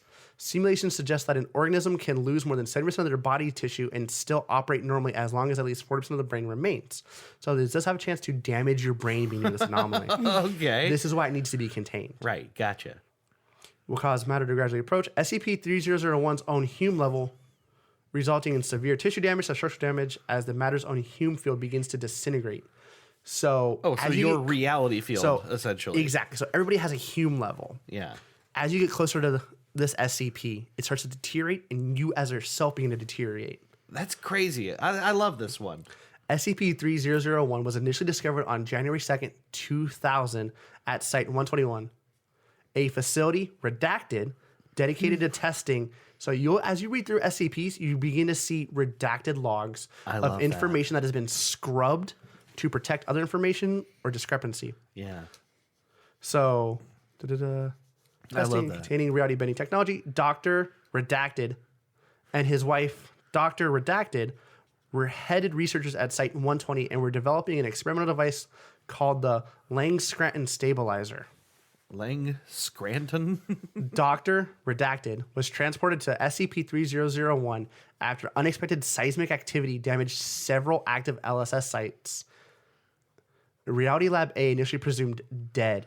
Dr. Redacted has survived in SCP-301 for at least 5 years, 11 months, and 21 days. During this time, he was able to record his experiences and observations with SCP-301. There was somehow still functioning control panel, which was also brought into SCP-3001. Oh my god. Then it goes on a little bit more information. Footnotes. A previously hypothetical type of wormhole that does not transport matter to expected location or has a space-time flow that may randomly and dangerously affect matter mid-travel. So that would be one of the many Euclids where it can be incredibly dangerous, but it's only a little hard to contain. It doesn't require extravagant amount of resources. Sure. And then we go to Object Class Keter. Yeah, this is where the stuff gets really nutso. These SCPs are really difficult to contain, requiring a huge expenditure of resources or extensively complex containment procedures. The most dangerous of phenomena are classified as Keter, often but not always posing an existential threat to humanity, the world, or universal structure. So examples are SCP-1739, SCP-231, SCP-2935, SCP-2293, which is considered a funny Keter, and Funny SCP Keter? 3200. So you'll eventually see what's called comedic SCPs. They're designed to be funny. Right. Where a lot of time in the SCP Foundation, it's gritty, it's dark, it can be terrifying. Yeah. Some people will release a SCP that can be kind of funny. Sure. So one of the SCPs we'll read is SCP-1739, if this is the one I was thinking. Okay. So I have one of my favorite Keters. So SCP-1739, class Keter. Special containment procedure. SCP-1739 is contained in a containment sector, which is redacted, located in site redacted. When you get a Keter, you're going to see a lot of redacted stuff. Yeah, because they're by their nature they're more serious. Yeah. Experimentation plans regarding SCP-1739 must first be forwarded to the O5 Council for approval. The O5 Council is the highest ranking position in the SCP Foundation. Nothing outranks them. Sure. Containing sector redacted is to be constantly monitored in the event that any individuals spontaneously appear within containment sector redacted. The O5 Council is to be immediately notified. I'm sorry. Christy has completely bundled now. I keep getting more and more Oh my bundled. God. I need a picture of you, you weirdo. Just like, you know what you look like right now is the girl at the end of Midsummer. I see it. Anyway. So, Except with more hedgehogs on this blanket and less flowers. For sure. containment of SCP-1739's primary anomalous effects is executed under Operation Smokescreen. The overseeing Level 4 researcher has primary authority over Operation Smokescreen and reports directly to the O5 Council. The details of Operation Smokescreen are classified to the overseeing researcher and the O5 Council specifically. Description. SCP-1739 is a Dell Latitude D800 laptop. SCP-1739 has proven impervious to all attempts at destruction. An executable file named gofetch.exe is located on SCP-1739's hard drive. Executing gofetch.exe opens 3 windowed applications. The first window contains an input field requesting date and time in Unix timestamp format. Only dates between January 1st, 2004, 0118 GMT, and current time at the time of input are accepted. All others resulting in an error message subject who enter a number within the corrected range will disappear.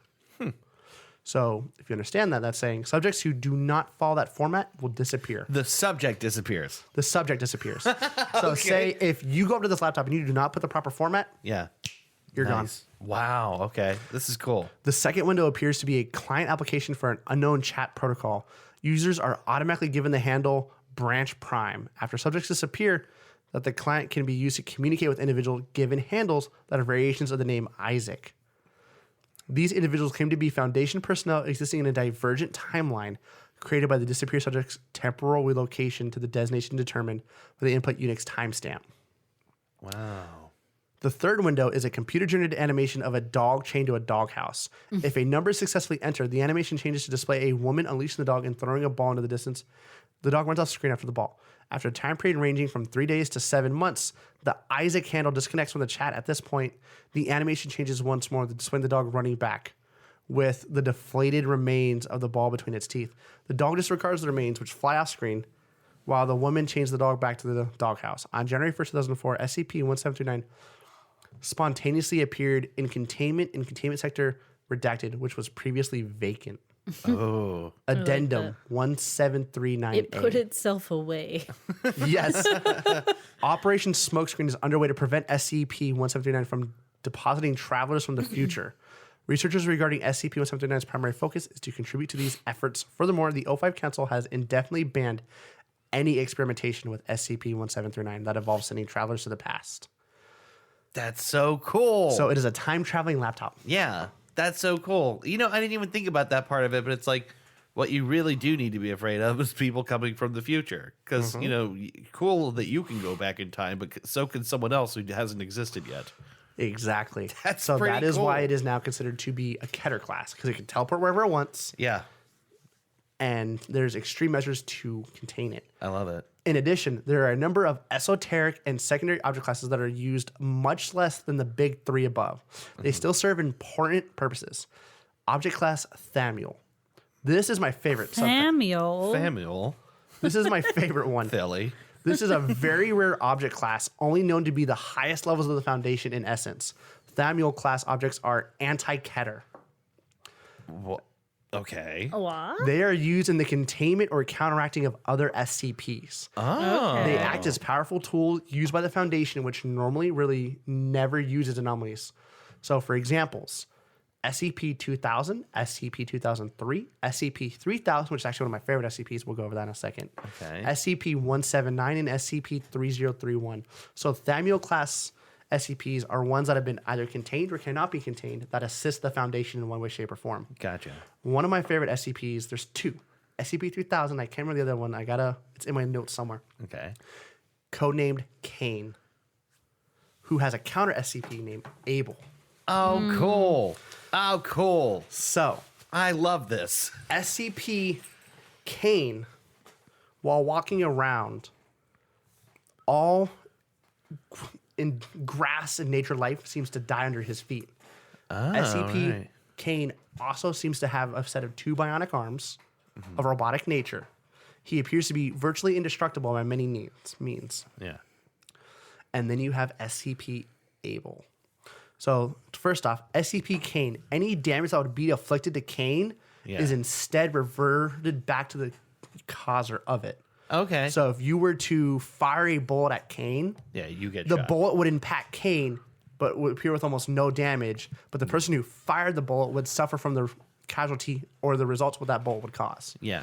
Has been tested through multiple damaging based weapons, of either energy or kinetic based. Yeah. So flamethrowers, people were burnt.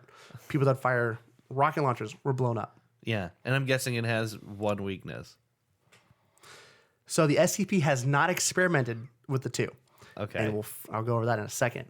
So SCP Kane, while appearing indestructible by any means, has been known to just wander on his own because most of the Foundation cannot contain him, has come in contact with SCP Foundation and has communicated and has been known to be used to help contain Keter class anomalies that would normally result in the massive loss of human life. Wow.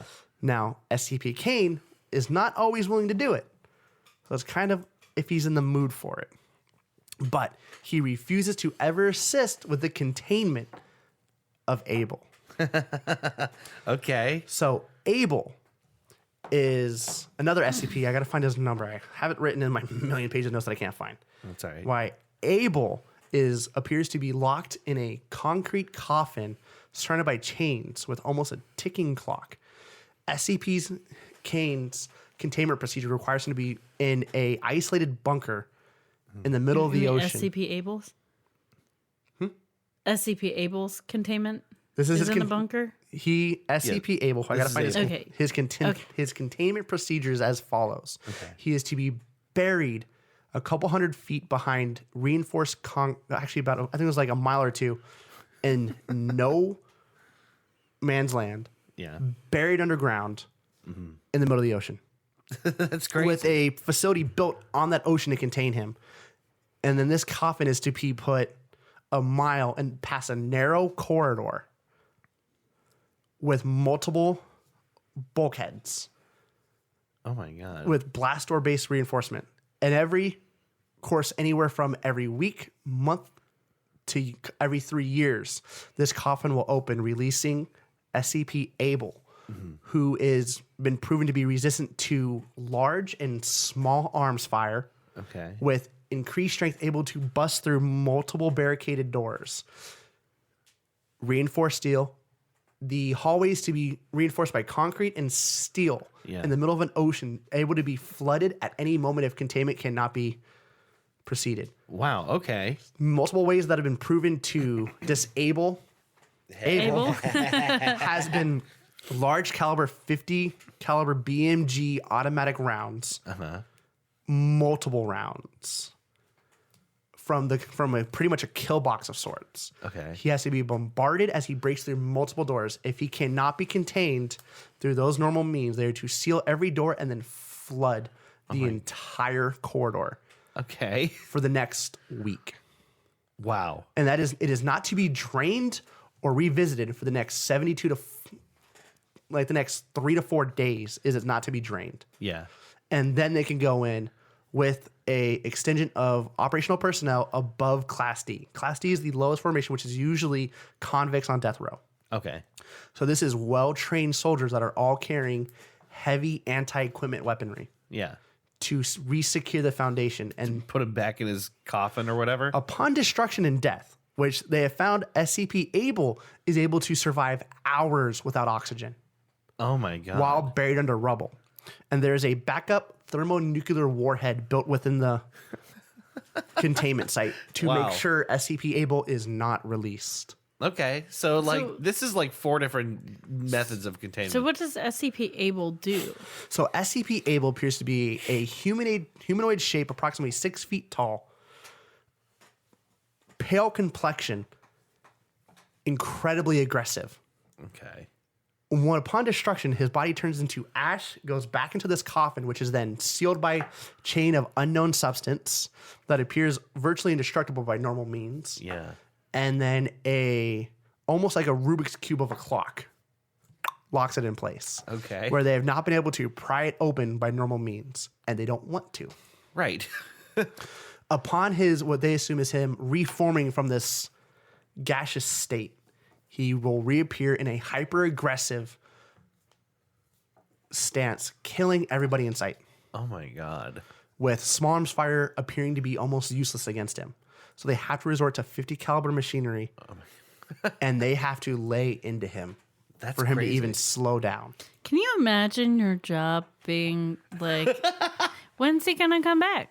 Because all shit's gonna break out. Like, my job is real boring, except for like that one time every so often Which when could all be hell breaks loose, and it could be any day. Yeah. A week, a month, or a year before Yeah. he comes back. So you just basically you just have people around the clock waiting to deal with this when it happens. Round the clock there in a multiple mounted 50 caliber machine guns designed to this is why it is a narrow corridor, so he cannot dodge it as easily. Right. And each corridor has multiple machine gun placements along with claymores and tripwires, and each section is designed to close off with a steel blast door that he has been proven by his bare hands to be able to break through.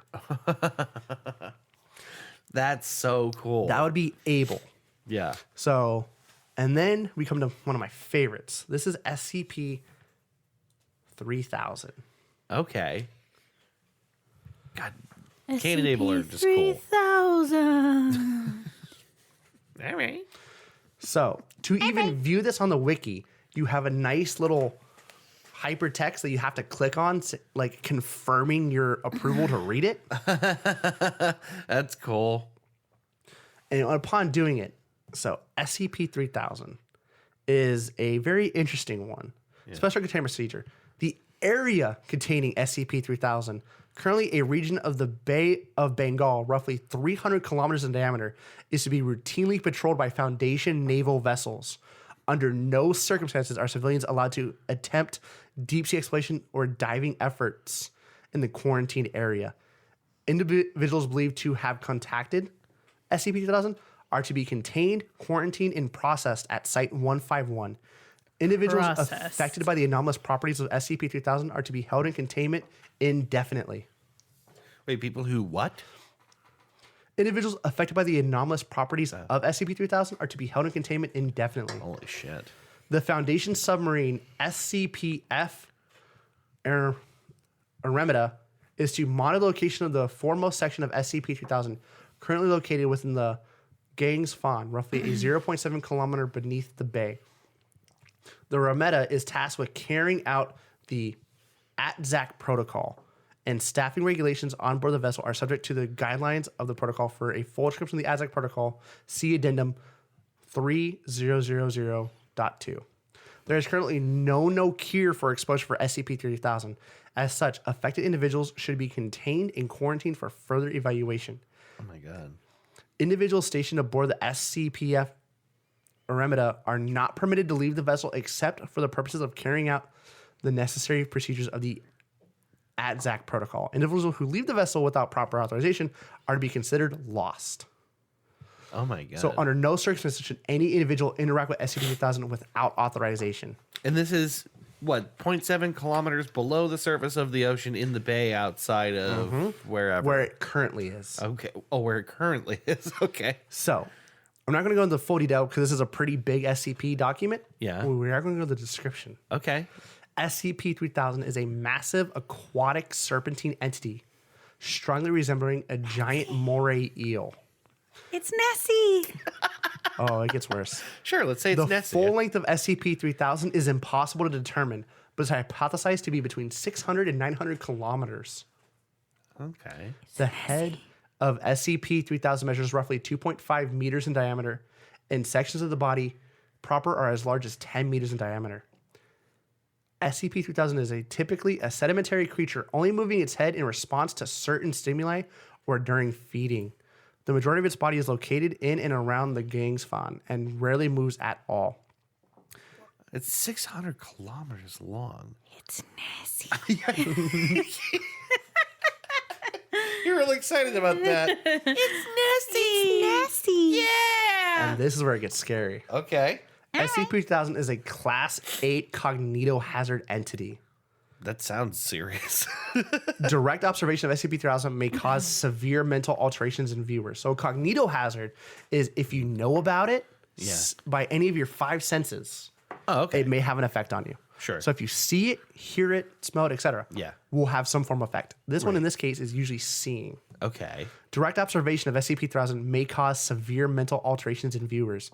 Individuals who directly observe SCP-3000, as well as any individuals within an uncertain distance of SCP-3000, experience inexplicable head pain, paranoia, general fear and panic, and memory loss or General alteration fear of and memory. panic? It sounded like he said genital fear.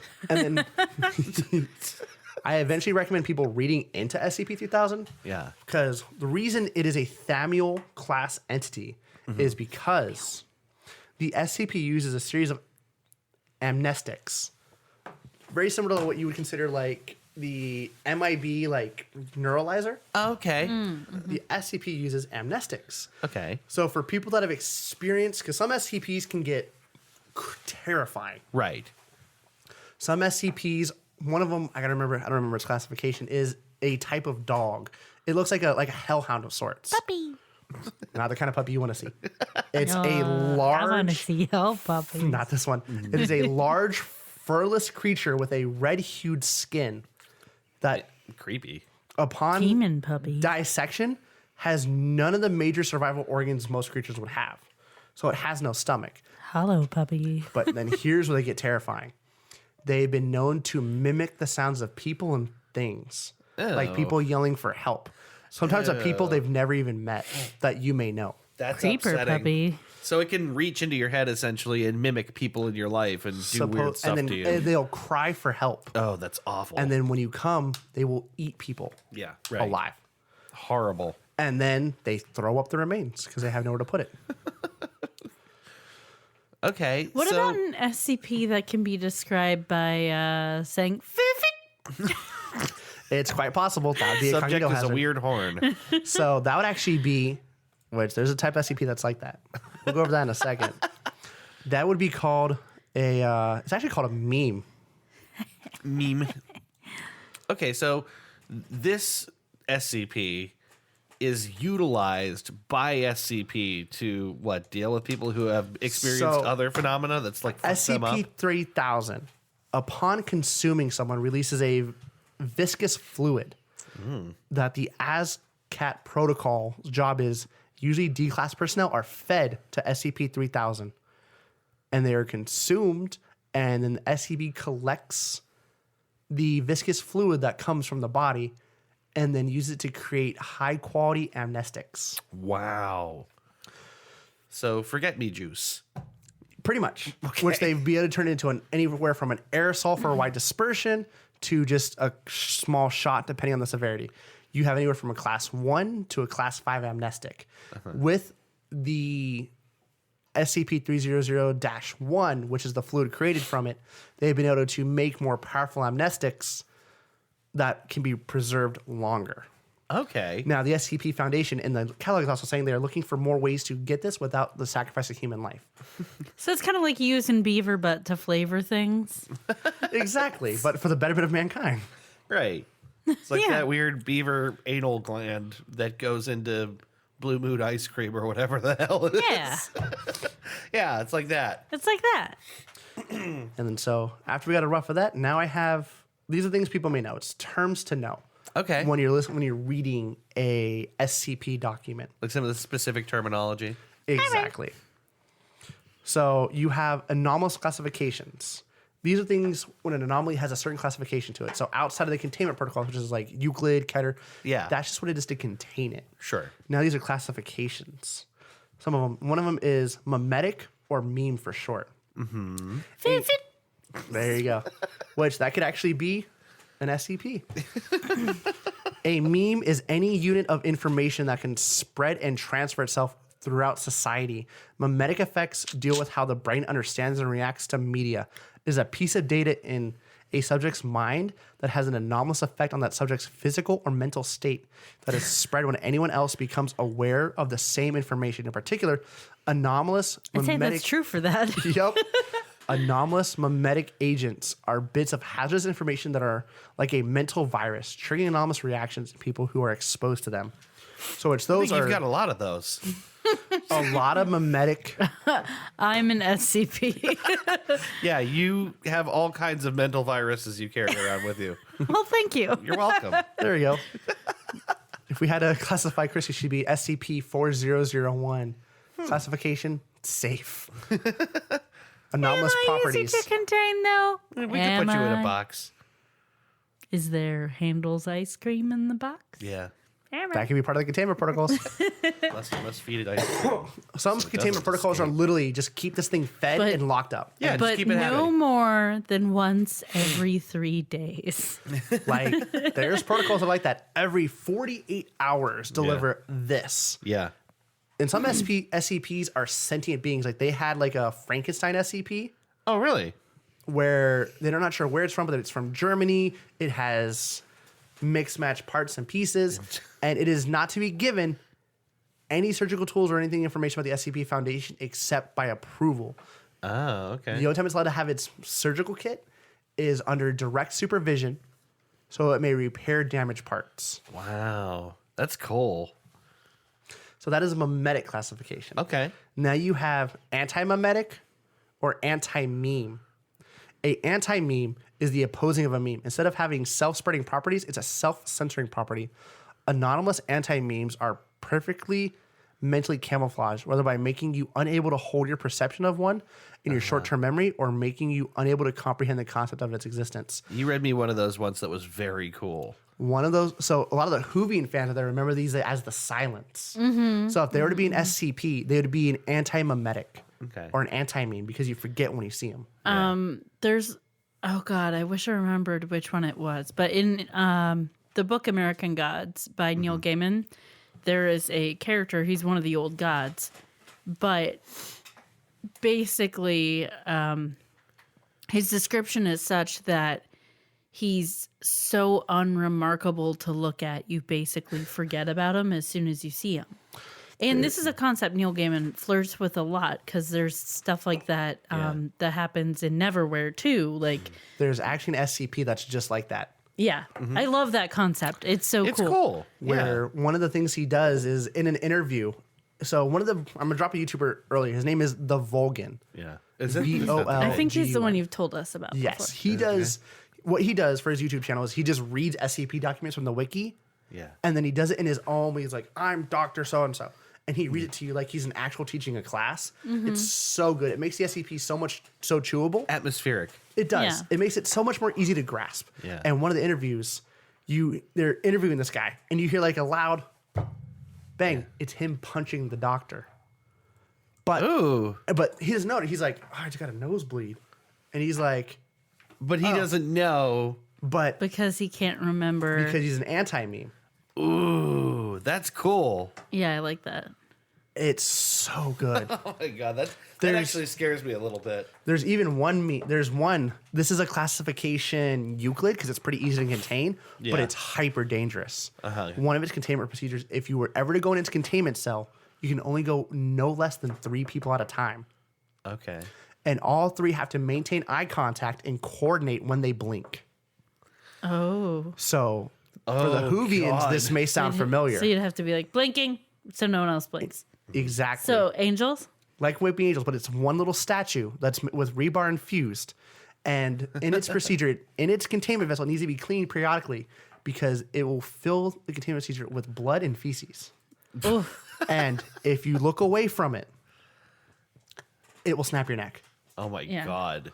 And so they need to coordinate who's blinking because as long as you're looking at it, it won't move. Yeah. But if all 3 blink, it moves lightning quick and someone's going to die. That's so cool. Have and you creepy. seen any of I've seen the Weeping Angels. Weeping Angels Yeah, they are episodes? upsetting. It's very creepy. And then here's where it's even The worse. silence is very creepy too, but I think the angels are something that a lot of people have latched onto as being very disturbing. Oh, yeah.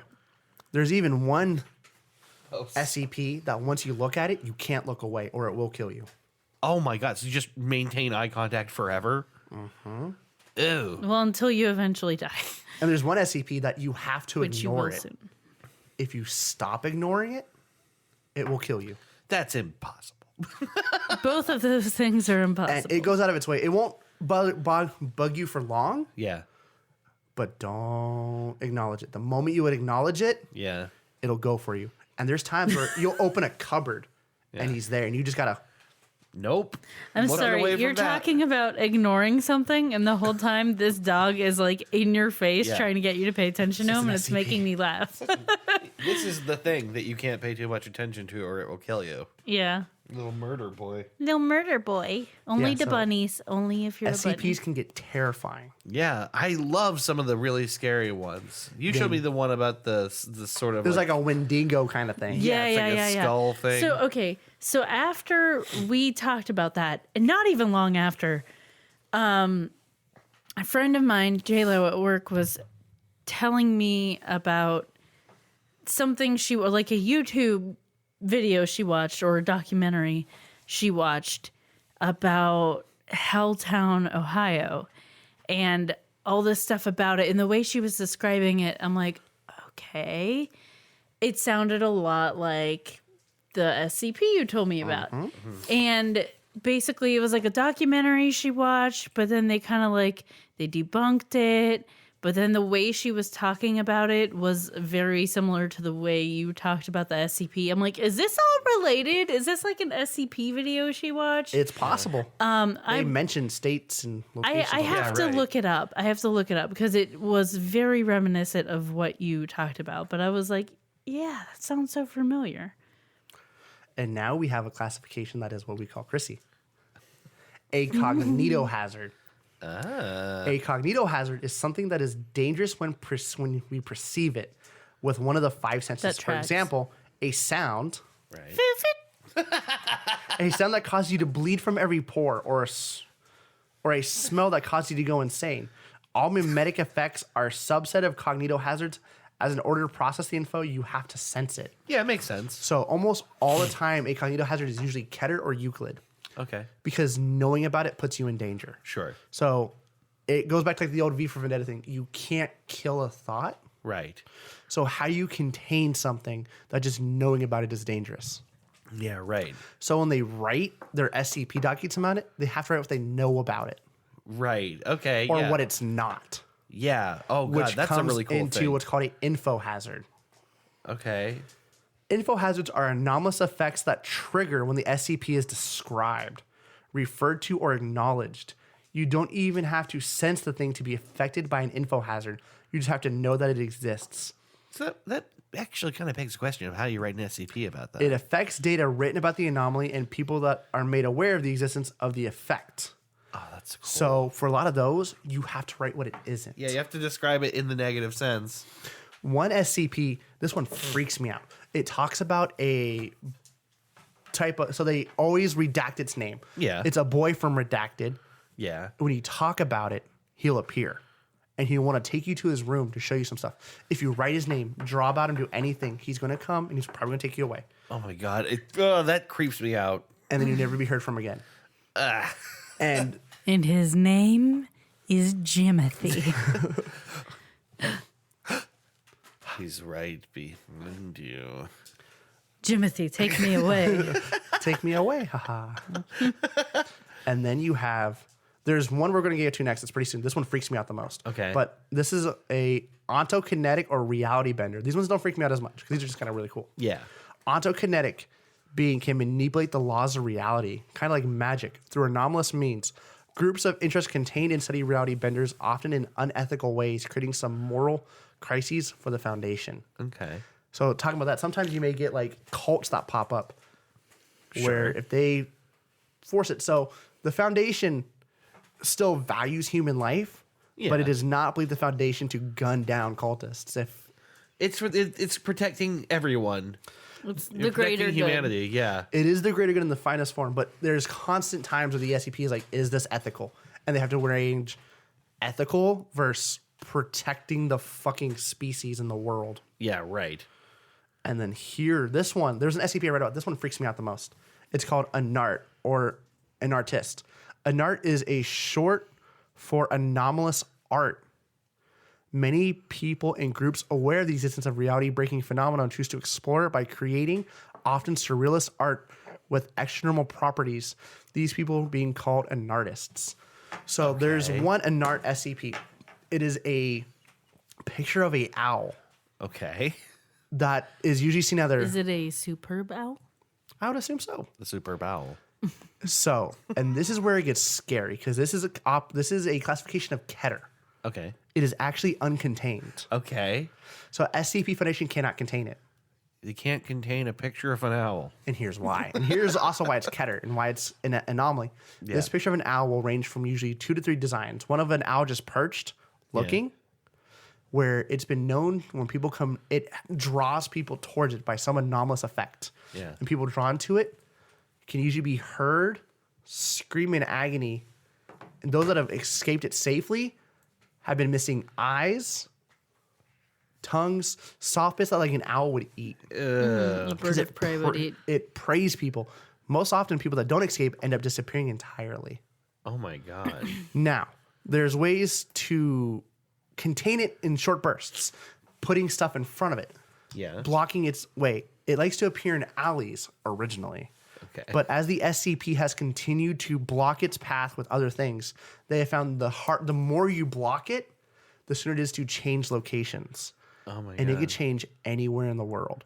So the SCP is constantly looking out for it. Yeah. And now, people that have been under its effect that don't go to it immediately, the art appears to change to like a bird in flight with talons out Okay. of the same owl. And then they'll see it begin to move like it's stalking the person that it's drawn to. Okay. So you can know about it, but nope, and you'll walk away. And you can walk away from and it. it can pop up in front of you again. Not quite. okay. It won't just appear out of nowhere.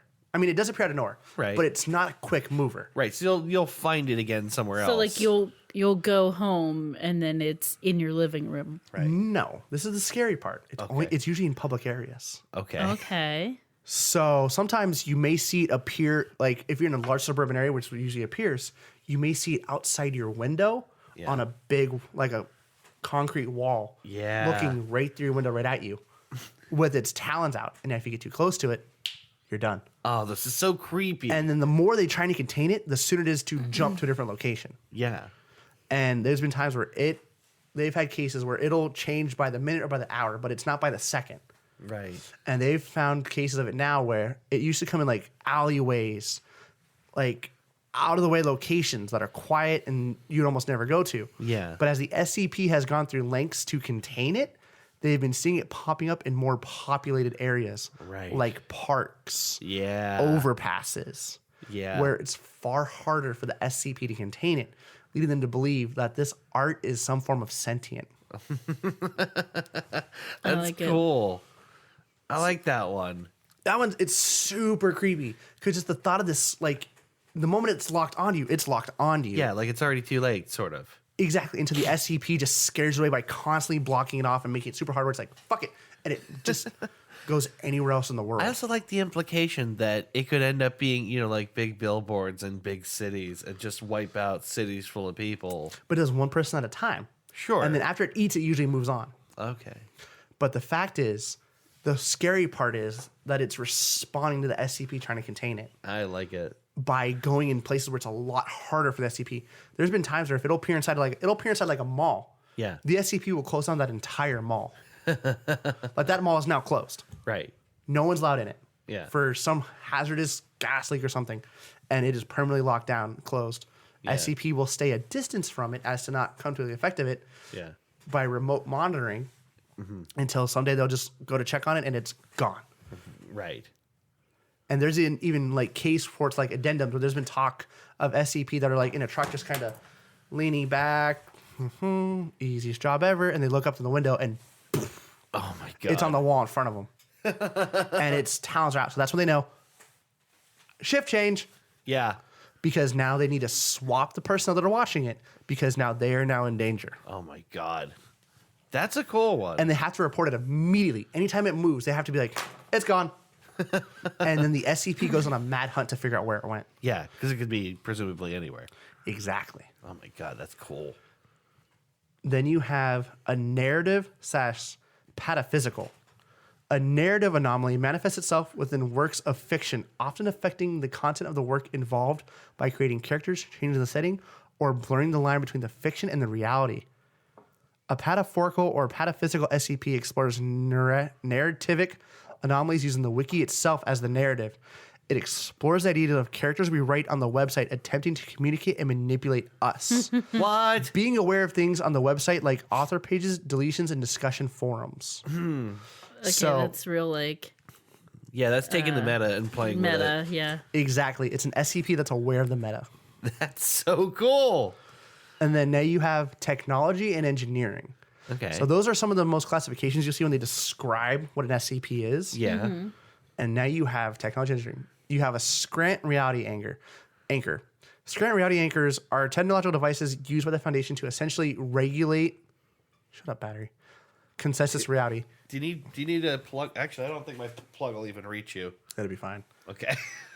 Effects of the reality bending entities are anchored down areas where the level of unreality is higher or lower than normal, counterbending it so that it matches the reality that we know and inhibit.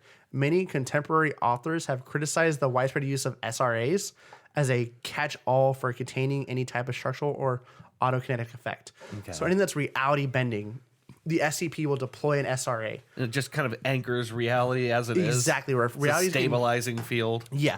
So they've been becoming less and less popular because a lot of authors are using it as the catch-all for autokinetic. Yeah. So they're like, a lot It's of- like little it'll Deus get Ex Machina. downvoted because it's like it's too easy. Yeah. yeah, sometimes they still do get upvoted on some situations, but a lot of authors, just for the fun of it, have been getting away from SRAs. Yeah. Be more creative. It's more fun to be more creative. I would think so. And then you have the telekill. These are the OG SRAs. Back in the old days, except the problem was worse. In its original form, it was a metal that blocked all mind-affecting or compulsive effects. People went crazy over it and started using it in all of their containment procedures and Yeah. mistakenly thought it also blocked mimetic effects. Now, and we're all dead. Scranton's rewrite of the article added some nuances and drawbacks to it. So you have Dr. Scranton, which is a in-lore doctor. Okay. He is established. He can be mentioned in almost any SCP document, but there are still rules in place that Dr. Scranton can't do. Okay. But he's become like this SCP doctor above all. No one can Okay. know who the O5 Council is. You like the Professor Oak of SCP? Kind of, yeah. He is the head doctor of SCP, who is awesome SCP in his own right. Okay. He is a fucking goose chasing his own self. I bet. But a lot of the community uses Dr. Scranton as like here's why it changed. Yeah. It's a way to work on canon by saying, hey, Dr. Scranton discovered something different with it. Okay. So Okay. he's become, So basically, if you want to change something in the canon, you can have an addendum where Dr. it- Scranton, yeah. He's an instance of revision. Like he's Yeah, Exactly. he's your editing tool. exactly, or a community editing tool where something can become canon, but then the community can now edit this canon with Dr. Scranton. Gotcha. That's cool. I mean, that gives the community a way to sort of clean itself up as it moves forward. Make sure everything stays canon. Exactly. He's the fix-it tool. Yeah. Now, Humes, I know we mentioned this earlier. Humes is a unit of measurement that measures the intensity of reality present in the area. Crucial to understanding how SRAs and other technologies work, they are useful in quantifying how powerful reality bending effects are. Okay. And then there's a linked article to the wiki you could always find. And then you have scenarios, a K-class scenario, Okay. a term used to classify possible apocalypse scenarios, which the Foundation deals with on a daily basis. When discussing the possible effects of dangerous effects or entities, the most common type is a XK class, which describes a conventional destruction of the planet scenario. Just a regular daily apocalypse. Like the planet may be destroyed. Yeah. There are multiple minor big. ones, exactly, whose effect distinctions in canon are being argued over, including CK class, the restructuring of reality, AK class, humanity goes crazy, SK class, the dominant species on Earth is no longer humans. Ooh. So there's another, and then ZK class, reality / universal failure. Universal failure. My But life. the SK class, there's actually, so Bigfoot has been done as an SCP. Okay. Yeah, you mentioned this to me before. It's so fucking good. Yeah, that's a great idea to like sort of bring in some of our cultural legends and And stuff. if anybody that is really interested in SCP, I implore you to watch the Volgan's version of the Bigfoot SCP. Yeah. I'll have to find his number. It's so good, and it gives you goosebumps thinking about it. Oh my god. It's because it talks about how mankind evolved to live in the morning and the daylight. Bigfoot evolved to live at night. Right. But Bigfoot used to be an entire race, and it's still an entire race. Okay. Where we pursued mechanical technology. Yeah. The Bigfoot race pursued biological technology. Yeah, you told and me they this. far exceeded us in every way, shape, or form. Yeah. But with the power of the daytime, we overthrew them and massacred their species as a whole. But they're coming back. Yeah. And this is where the spark gets scary. And they've been leaving like communication notes in different ways saying, we forgive you what you did. But a lot of humans don't know what we did. Yeah, right. And these sightings are becoming, that's why the sightings are becoming more and more popular. It's not that Bigfoot's being more crazy, it's just there's more of them. Yeah, the And then- population rebound. Any visions of Bigfoot sightings, SCP is to mobilize immediately. Oh, really? So like very serious. Like 4 alarm. If they're like, I've seen a Bigfoot, SCP is to mobilize immediately to that site and investigate. That's cool. All right. So like, At the least they SCP forgive us. does, Well. and it's like the whole part of it is absolutely terrifying. If you want a Do good they, sight, though? look up Bigfoot SCP. The Vulcan has it. I'll probably have the number before the end of this podcast, or I'll make Dave edit it or whatever. We'll put it in something. It's so fucking good. Yeah. I was listening to it when I was cooking dinner, and it gave me goosebumps the entire listen. See, that's going to be the problem for me listening to these is I have a tendency to get creeped the hell out. SCPs will do that. Yeah. Some of them are just like super fucking cool. Yeah. Like one of them was No listening in bed. Yeah. Nope. no, Nope. don't. I don't even fuck with that. Nope. Nope. Bed is a safe space. Yep. Don't. No. Except when someone makes the clicky noise in his that's true. sleep. That was an accident. I think we've covered that on this Yeah. show. Oh yeah. I'm not over it. Anyone who watched what you call Hereditary. it, Hereditary will know what that is. Anyway, Now we're at the tail end of the breakdown. There Now it we is. got one other topic: amnestic. Jesus Christ! Sorry, anyone who's listening to this at night. yeah. Right? Get fucked. Amnestics are mind-wiping drugs, a narrative tool used by authors to explain A, how the Foundation is able to keep the masquerade of secrecy, and B, to create stories dealing with memory and knowledge in universe. These are simply chemicals that erase a normal human's memory for some amount of time. When the Foundation has to recover an anomaly in the real world or seriously messes up, these are used. I'm sorry, I just blanked out because it looks like the dog just like spent a long time licking himself and now he's gonna throw up. You good, dude? Now, Yeah, he's gonna puke. You're gonna puke, right? He keeps stopping when you guys look at him. He's gonna puke. Please don't puke on my rug. All right. Anyway, sorry. You were saying. The wiki. There's one hard and fast rule that I think summarizes all the subject and complex codes of behavior on site. If you keep the following in mind, you're well on your way to being a successful member of this community. Act like a normal, mature, and responsible human being. Act like you deserve to be here, making a good impression. That's direct notes from the SCP Wiki. They're saying like they have a very strong sense of when you do an SCP document, act like you're part of the SCP Foundation. Yeah, act like you belong here. Exactly. Yeah. You are- Have some command of the situation. And no author is specifically more important than any other author. Right. Because in the SCP Foundation, even if you're a class 4 person that's in charge of everything, Yeah. SCP, if needs to, will kill you. Right. Well, and that's the thing. You also don't know who anyone is and what class anyone Exactly. is. So Yeah, it's kind of great that on some level the authors disappear into the thing. If you've done your job really well, Exactly. you don't really it's exist not at all. about you. Yeah. It's about Your the work is what SCPs. matters, which is cool. Exactly. And then from there, the wiki talks about all different things. Like they go over like voting. You can upvote or downvote any page to signify that you believe it is up to standard or that you don't think it's good enough to be showcased on the site. Yeah. Vote responsibly. Yes, you can vote for your own work, is their mindset. Yeah, you get one vote. Why not? So once something has been voted enough and has sat on Reddit long enough, it will then make it to the wiki, where the Nice. wiki is the official canon site.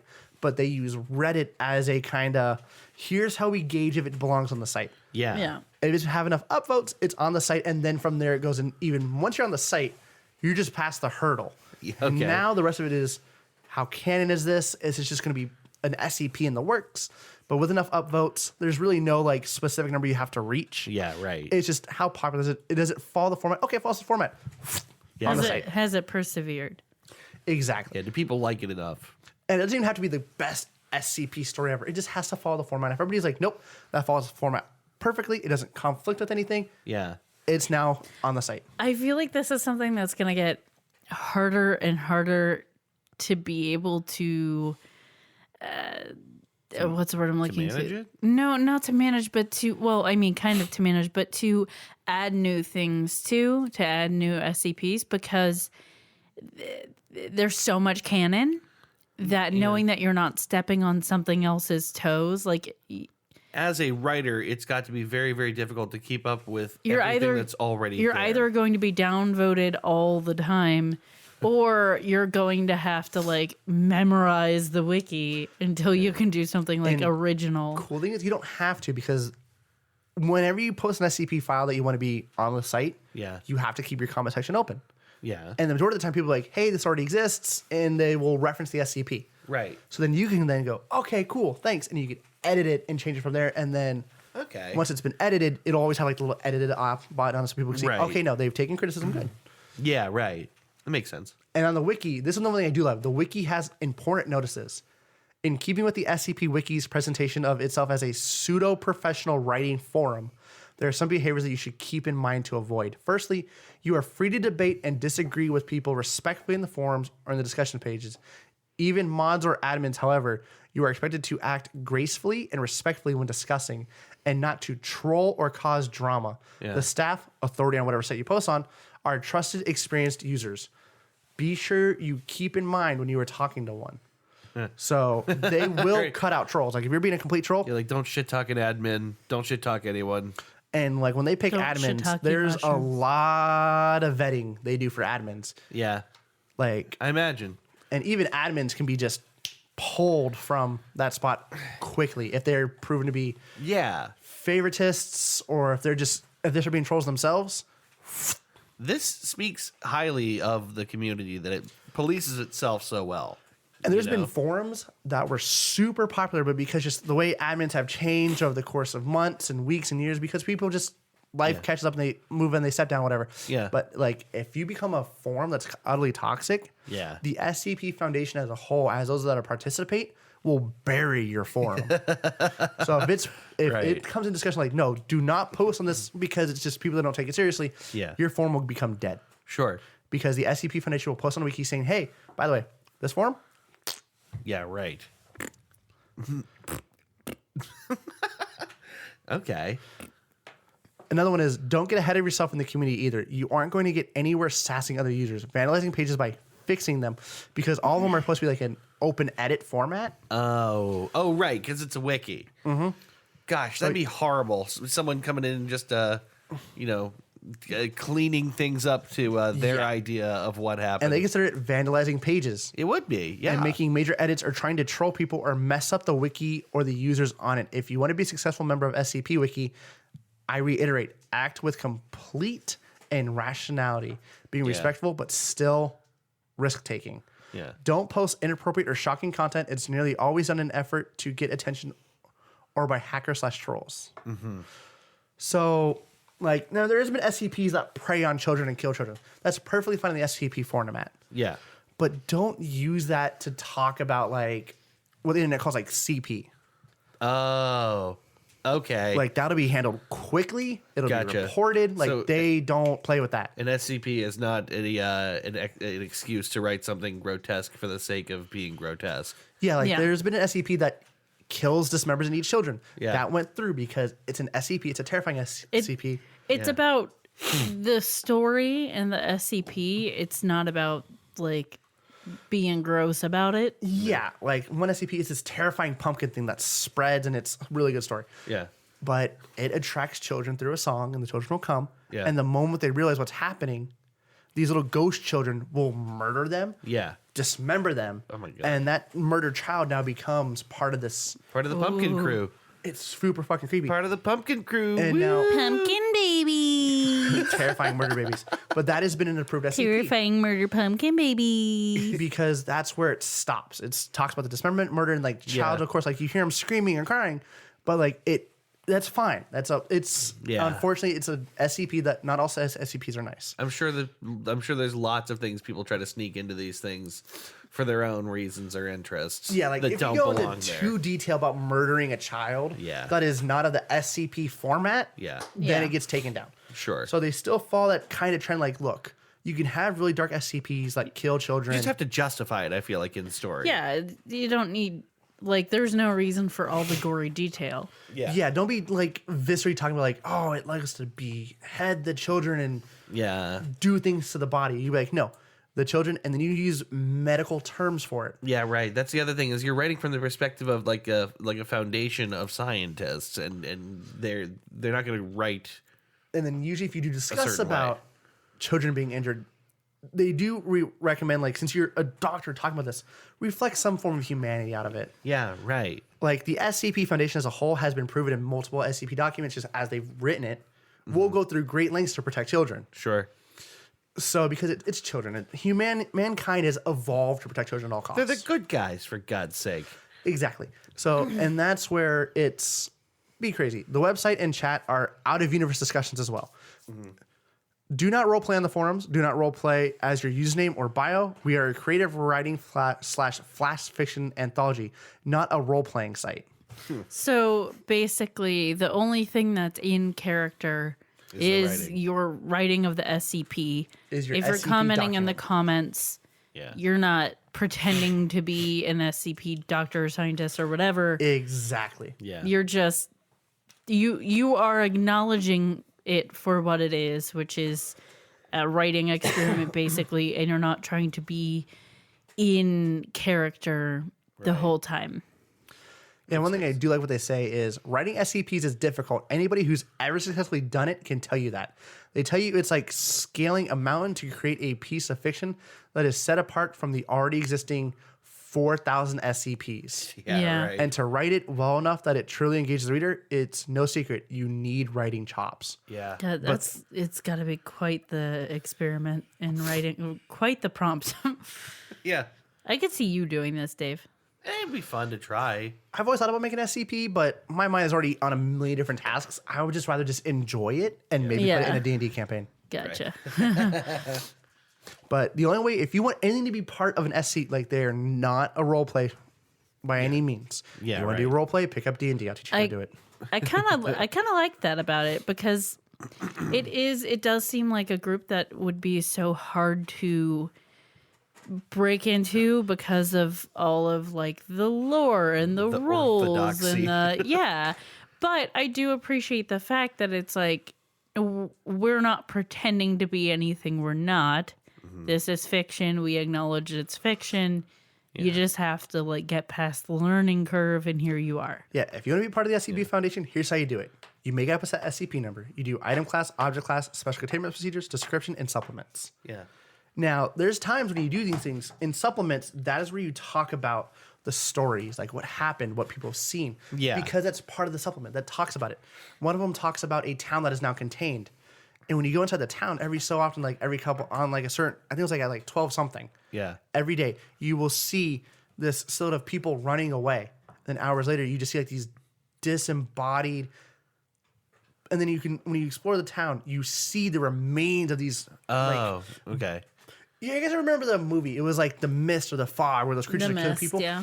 It's a town that's a lot like that, where something killed these people. Okay. And the SCP has sent in expedition forces in like armored trucks with weapons that go in, and it causes some anomaly that makes communication equipment messed up, and people die.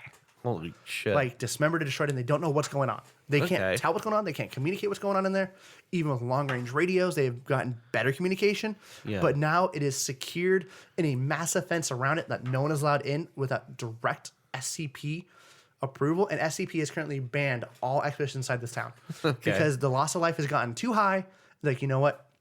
We just can't know for now. Yeah. Lock it down. No one goes in. No one comes out. That's cool.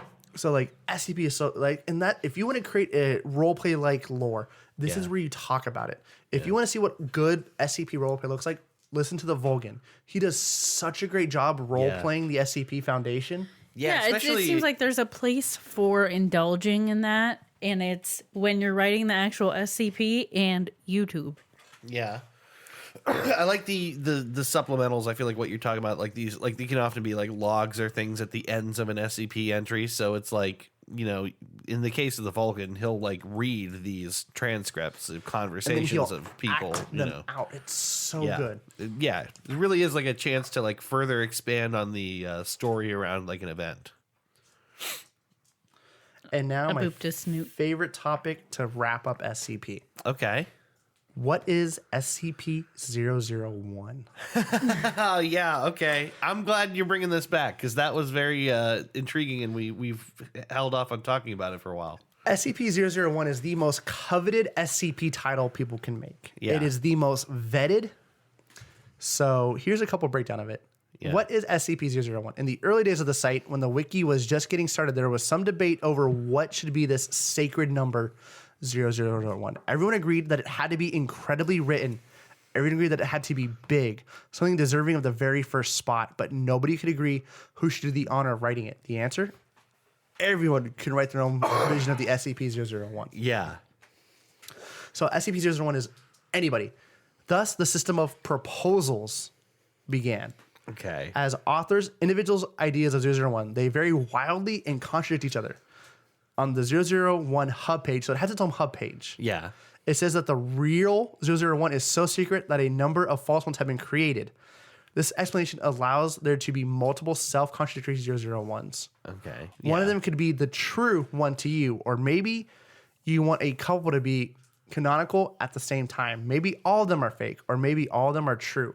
It all depends on your canon and how much you like a given proposal. That's a great way to deal with In this. effect, SCP-001 proposals are canon builders.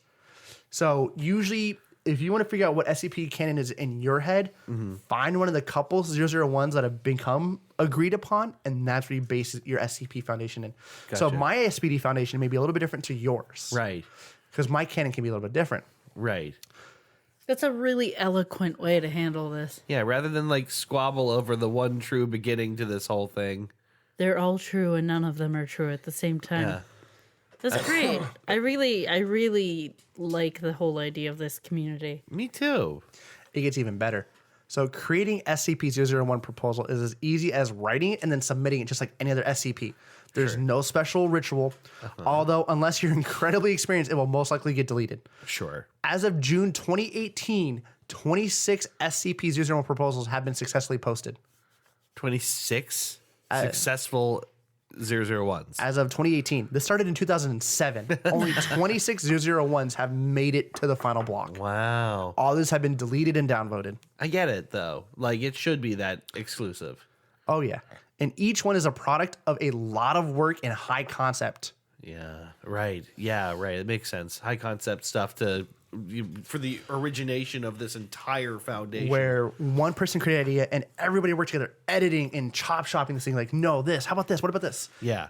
So from 2007 to 2018, as of that last posted, 26 have made it. That's so cool. And then I have 9 of the 26 for people to reference. Okay. So Dr. Clef's proposal. So you're going to eventually learn most proposals are going to have like a doctor or some kind of nice title, because if you make it to 01, you deserve some kind of acknowledgement by your hand name, your whatever. Yeah. So this one is one of my favorites. Dr. Clef's proposal. The foundation was established to prepare humanity for the rapture/apocalypse. SCP-001 is the angel guarding Eden. So now, SCP-001, the Guardian, this is one of my favorites. It is a large angel entity with a large flaming sword that has been proven to be immune to any form of assault, virtually indestructible, and any assault on it has been retaliated with extreme prejudice, no matter where you are on the planet. Okay. And it has been proven to be utterly destructive, almost unstoppable. Yeah. There's been other SCPs that have posed threats to it, but this is where the multiple 001 come in. Right. Okay, sure. And now we have Dr. Mann's proposal. First and only natural anomaly was a spiral path in New York. A group of ambitious scientists experimented with reality using this as the thread and created every single other anomaly in the database. So only one anomaly exists, and that is this reality thing in New York. All the others are meant to cover this one up.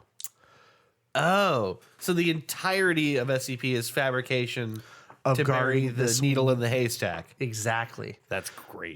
So I'll read it one more time because this is a tricky one. Yeah. The first and only natural anomaly was a spiral path in New York. Now, this spiral path, the way it works is it's a giant circular path Yeah. that always goes up and down, and it never ends. Gotcha. So you can walk it forever. Yep. Never hit the middle. A group of ambitious scientists experimented with reality using this as the thread, and has created every single other anomaly in the database. So the only anomaly is this one that they created by messing with reality. Now that this is this bent reality in New York.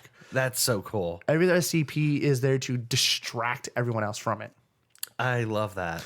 Another really good one is S. Andrew Swan's proposal. The SCP Foundation is aware of its fictionality. They are currently discussing ways to kill their authors. So SCP-001 is us. We are a version of SCP-001. Oh my God. The people posting it Okay. it has come to life in its own right. Oh, that's cool. That's a really weird and, again, high concept approach. Now you got Rogette's proposal. Is a Keter class anomalies are an inherent part of the universe and can be contained using each other. By releasing all Keter class anomalies in the universe can be manually restructured. So why bother containing them, essentially? In a sense. So I'll reread it one more time. Keter class anomalies are an inherent part of the universe and can be contained using each other. By releasing all Keter class anomalies, the universe can be manually restructured. Wow. So if all the Keter class anomalies were released back into wild, It no would longer be could- neutral. Potentially. If manipulated properly, you could restructure the entire universe. To however you wanted to. Okay. That's a cool idea. And then you have this one. This was actually a dual proposal from Twisted Gears / Cactus proposal. SCP-001 is one manifestation of the mechanical god worshipped by a clockwork cult, which wreaked havoc on the world before the military destroyed it. Okay. All right. Interesting. Then you have Kalinen's proposal. Humanity was originally a slave race whose suffering was harvested to create utopia on another planet. We escaped and then tried to cloak ourselves. The cloak has failed and our masters are trying to bring us home. This feeds back to the Adam and Eve idea. Oh. Adam and okay. Eve were the pods we used to get here. Oh, cool. Interesting. Oh, cool. We have another proposal. WJS's proposal. SCP-001 is the document that records what the Foundation defines as anonymous or not. Wait, say that again? WJS's proposal. SCP-001 is the document that records what the Foundation defines as anonymous or not. Oh, so that's very paradoxical. Exactly. It is what defines something as an anomaly.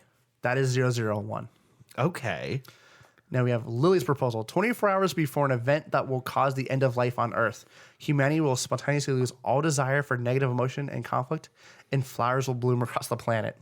Okay. So that pretty much this one is, it's a, not an info hazard, but I forget which one. I don't know what that would classify under.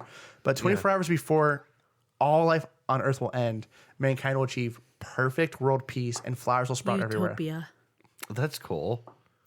That one's a really cute one. I think that one just made it through just as like that. It's so nice. Palette cleanser. It's a great palate cleanser before everybody's dead. Yeah, a little bit of eye bleach. Yeah. And then the last one on this list Okay. is Is this your favorite, or did No. you save it for any? Okay. the first one was my favorite. I like the first one too. Dejoktu's Proposal 2. A humanoid that can manipulate space, time, and universal constraints at will. When he accidentally created, he tells the Foundation that he can save them from an impending destruction of the multiverse by terminating all their timelines. Is it Rick Sanchez? And then this is from, Of course. this is actually from the Volgan. It is my personal suggestion that you don't start with SCP-001. The proposals are usually quite complex and require some knowledge of Foundation lore, which is either played with, expanded on, or subverted. Yeah. Read conventional SCPs before you take the 001 deep dive. That makes sense. You kind of need to like establish like what the universe Baby is like. steps. Yeah. Yeah. Learn the rules, learn the format. 001 will be more enjoyable to someone who already has some experience. Yeah. So once you grasp SCP, that's where you should pick your 001. Yeah. Where you understand these classifications. What's a Keter class? What's a Euclid? Yeah. What's an amnestic? Right. What is a autokinetic? What is a meme? What is an anti-meme? Once you know those... There you go. So damn consistent. And then there's two last classifications. For when There's people what? are... There's two more classifications I saved for the land. Okay. SCP-EX.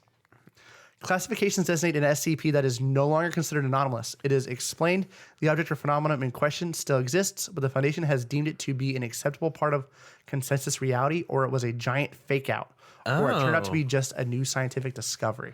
Okay, that's cool. So that could be either something that was like actually anomalous that they needed to like, you know, retcon something for, or like Or new technologies that we didn't understand, like when we discovered plasma.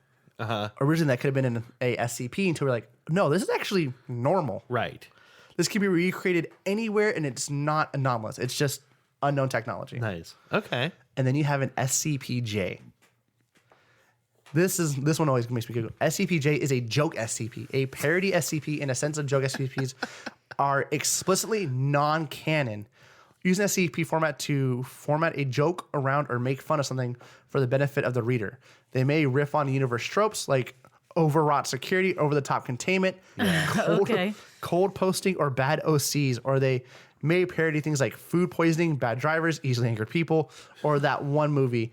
They may even make fun of the elements in other popular canon SCPs. Ultimately, a joke SCP is just a way to make the reader laugh. If a joke SCP is not well written and very funny, it will be downvoted. Right. So even the non-canon joke SCPs are still... Still pretty like stringent. And then finally, we have SCP-ARC. Archived SCPs. These are usually legacy pages from the very old days of the site, when standards were low and the mass edit had not been conducted yet. So there was a mass edit where they went through the SCP Foundation and just fixed everything. Wow, the culling. Well, But I imagine at the beginning of this, the structure, the format wasn't well defined. Sure. So they eventually went through and made everything the everything. same format. That's quite the undertaking. after the mass edit has not been conducted, old days of the site, the standards were low and the mass edit had not been conducted. While most of these SCPs were deleted, some of them needed to have text archives due to their usage in other tales or still existing SCPs, or because they were historically important. Arcing is no longer in use since the opening of the series 2, 3, and 4. You'll most likely never read one of those. Yeah. So right. the ARC ones are just ones that they have cataloged as like the progenitor SCPs. Like Yeah. this started the format, and these are the ones that mention like the reality anchors and anesthetics. Because they mention it, they deserve to be archived. Right. Like they're important for some reason in the history of SCP, even if they're not anymore considered like canonical or part of the story or whatever. Exactly. And there's all other kinds of stuff there's some canons. Some of the set canons is one of them is my favorite is the Broken Masquerade. A Roadworth Foundation's existence is known by everybody. Another Okay. canon is Resurrection, a deliberate attempt to resurrect the action-oriented SCP Dr. Crazy Days of Series 1 in which an MTF composed of anomalous humans is formed. Okay. And then there's the third law, a pulpy sci-fi Partech world dominated by the machinations of Prometheus Labs and Anderson Robotics. Rat Nest, the military killed God and the Foundation is now covering it up. Reality is slowly unraveling and falling apart. That's interesting. So there's all kinds of things you can do, all kinds of canons. If anybody wants to know more, the best thing you can do is just go to the SCP Wiki and then kiss your life goodbye. Well, it seems like the thing you could sink so much time into. Like 4,000 canonized stories plus supplemental materials. And now that we're in Series 5, Yeah. it's going to be from a number to a number that will be discussed in extensive on the wiki until eventually they go, all right, based from this year to this year. So Series 4 ended in 2018. Yeah. Well, this going into 2020, we may have like one more year of, and that's how they kind of gear the numbers. They'll find a round number that's always in the 999 series. Okay. So right now we go up to 3,000. So that means 4,000 to 4,999 will be this next generation of SCPs. And that kind of depends on how active the group is, right? Yeah, where the group is So like, still incredibly it's like active. 2017 to 2018 was the last series. And it now was the only new a year series because is there's being created. yeah, because there's probably a lot within that year. How so. active people are, how good people are, and how willing other people are to accept whatever comes down the pike. Right? Yeah. Exactly. Yeah. So it is. That's pretty much my run of the SCP Foundation. It is. There's so much that more. is- Incredibly comprehensive. Yeah, that was well done, Matt. It was better than I could have done on my own for sure. So It's so dense. Every single page has so much going on. And it is a rabbit hole. For lack of better words, it is a goose chase of a topic. Yeah. that's definitely that. Like I've said multiple times this episode, this topic is exactly the reason that this podcast was created. I have a question for you on this. Can you filter these SCPs by, for example, their classifications or Yes. Okay. So multiple people have been amazing people that have made YouTube channels dedicated to SCP Foundation, and they have created playlists of Euclid class, Keter class. Yeah. Can I find all the Safe. things that are like whatever the ones that make you forget them or whatever? Yep. Ah, So let's. awesome. I'll just pull up one real quick. See who. Okay, quick CPU. Yeah, because that's ultimately, I think, how I would use this is let's pick like a category and have a little scroll through some of them. And so if you just type in SCP, of course you get the Volgan pops up first. Yeah, Because he's become one of the most popular ones. Then you have the Exploring series, Yeah. which talks a lot about that. yeah, And then so a lot of the stuff I got, the Volgan did a lot better job talking about. Because Well. him and I both pulled from an extensive wiki okay. that talked more about it. I'm gonna say he's primarily just reading them, though, right? Yeah, he reads them and then he like brings life to them in such a way. Yeah. Like as someone that plays a lot of D&D and DMs a lot, I can only hope to be as good. Yeah, I gotcha. Just good. I mean, we listened to some of his, whatever it was a couple of weeks ago or whatever. There you go. The Volgan has SCP documents, Safe, Euclid, and Keter, 153 items. So the Volgan has gone through and Yeah. set them up. So let's see if I can find a nice short one for everybody. That'll be like there's a zombie plague one. There's a tub that debates with you. I almost feel like I don't want to include any in the episode because that's Yeah. someone else's material. That's where I'm kind of on the fence too about. So what I'm going Yeah, to do is just like let's- maybe a clip. that I'm Sure, just a gonna little put, like clip. in the middle. Yeah, Less teaser. than 30 seconds. Yeah, we'll do a little teaser. So what we might just go ahead and do is let him read it. Oh, I found it. SCP 1000. Okay. This is the Bigfoot one. Sure. Okay. So we'll go ahead and listen to the beginning so you guys can kind of hear what he sounds like. We're not going to play the whole one. Okay. We don't Yeah, wanna- this is a teaser. This is something to get people to go to his channel. So this is Exactly. Volgan. How do you spell it the again? Volgan.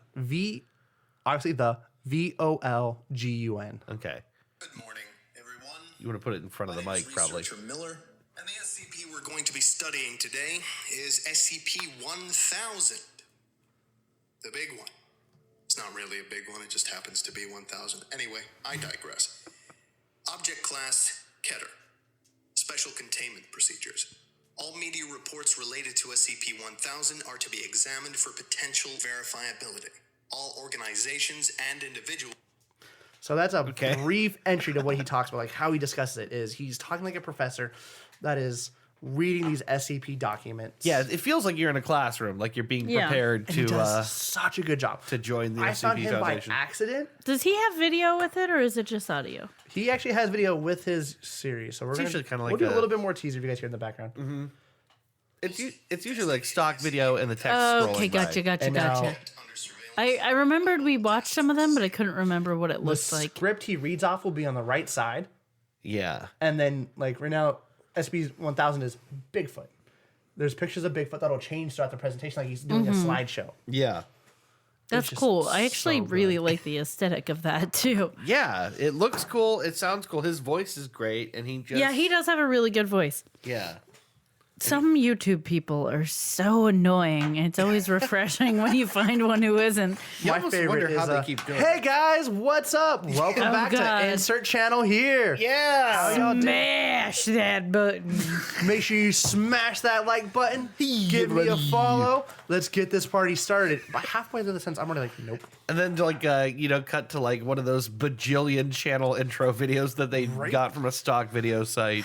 Where It's the why Vulcan we cherish. never asks for anything. That's good. He just does his fucking job. It's why we cherish people who are like that and videos that are silent. Well, like we do a lot of obviously like we put time and effort into this thing, and we don't ask for anything either because you should be doing what brings you joy. He and does he clearly a end of the scene thing where he will talk about, hey, I have a Patreon. It does Sure. help me do this. yeah.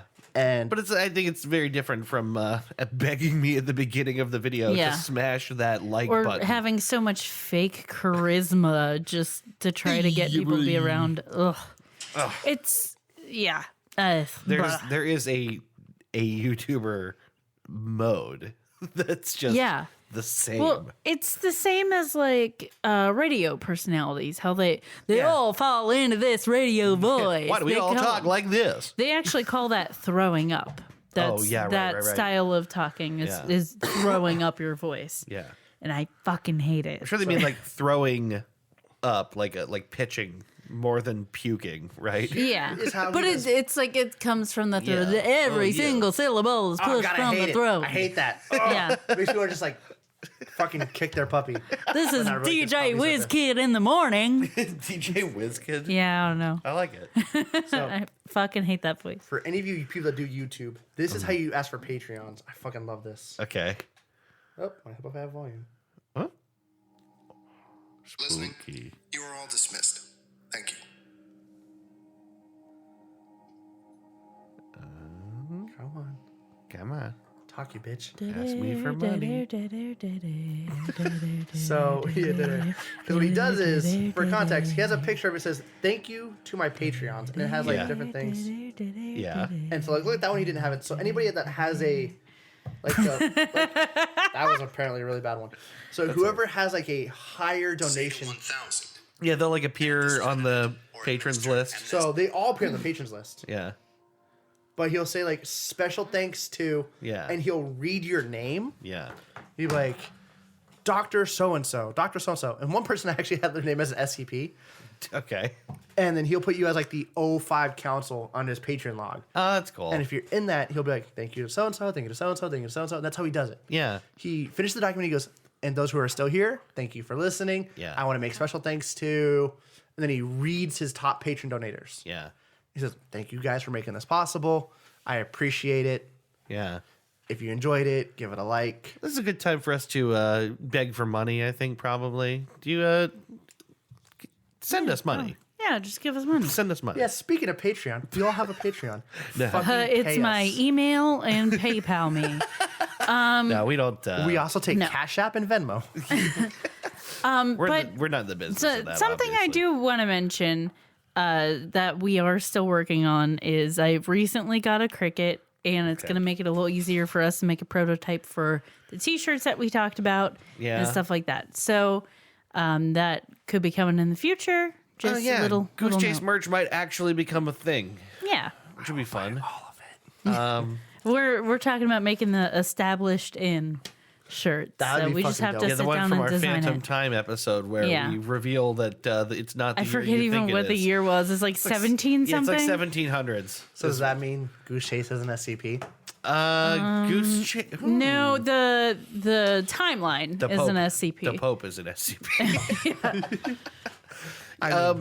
You never know. This is maybe our longest episode in a long time. We're Yeah. clocking in around 2 hours 40. Oh wow, yeah, it is. Wow. It might be our longest episode ever. Thanks, Matt. So those who slogged through it, No, And the thing is, it was very interesting. this has only further inclined me to start taking these SCP, documents seriously and looking through them because I really like what you've turned up for them. So I think what you've done for me, and hopefully what you've done for other people that listen to this who would be inclined to get into SCPs, is provided like an entryway to sort of understand things a little better and not be so overwhelmed. That's something I didn't Which have is before. exactly, I knew about which it, is but I why had no end. I wouldn't look into it because it was just overwhelming. So Yeah. thank you for that. Yeah, now when I drop into one of these, I feel like I understand the Right. universe that I'm operating Knowing the in. terminology and the format a little bit. that and- doesn't make it a million times easier. Because when I first started, I thought, oh, it's a killer. It's super dangerous. Yeah, right. I thought it meant like that was the danger level. Right, that's what I Yeah. thought too. And then when they put it like the leukemia or whatever it is, I can always forget what it's called. I was like, what the fuck is that? And then I found out, I was like, oh, that just means that it's the SCP's bitch.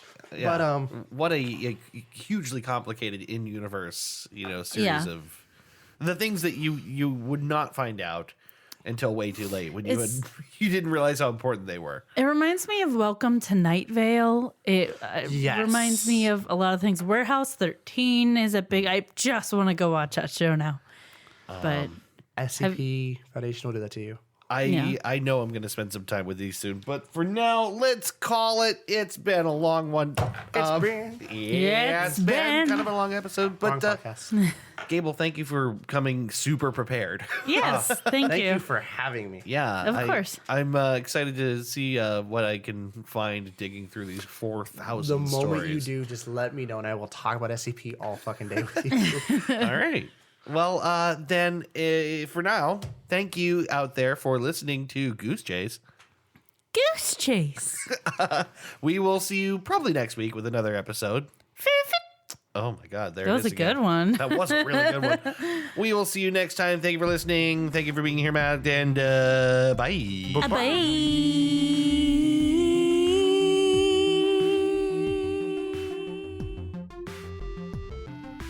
You've been listening to Goose Chase. We are Goose Chase Podcast on Facebook and Twitter. On Twitter, our handle is @GooseChasePod, and our website is www.goosechasepodcast.com. If you have any topics you'd like us to research, please email us at goosechasepodcast@gmail.com. If you like what we do on the show, please rate and review us on iTunes and Google Play. Want to go on a goose chase? Ooh, yes.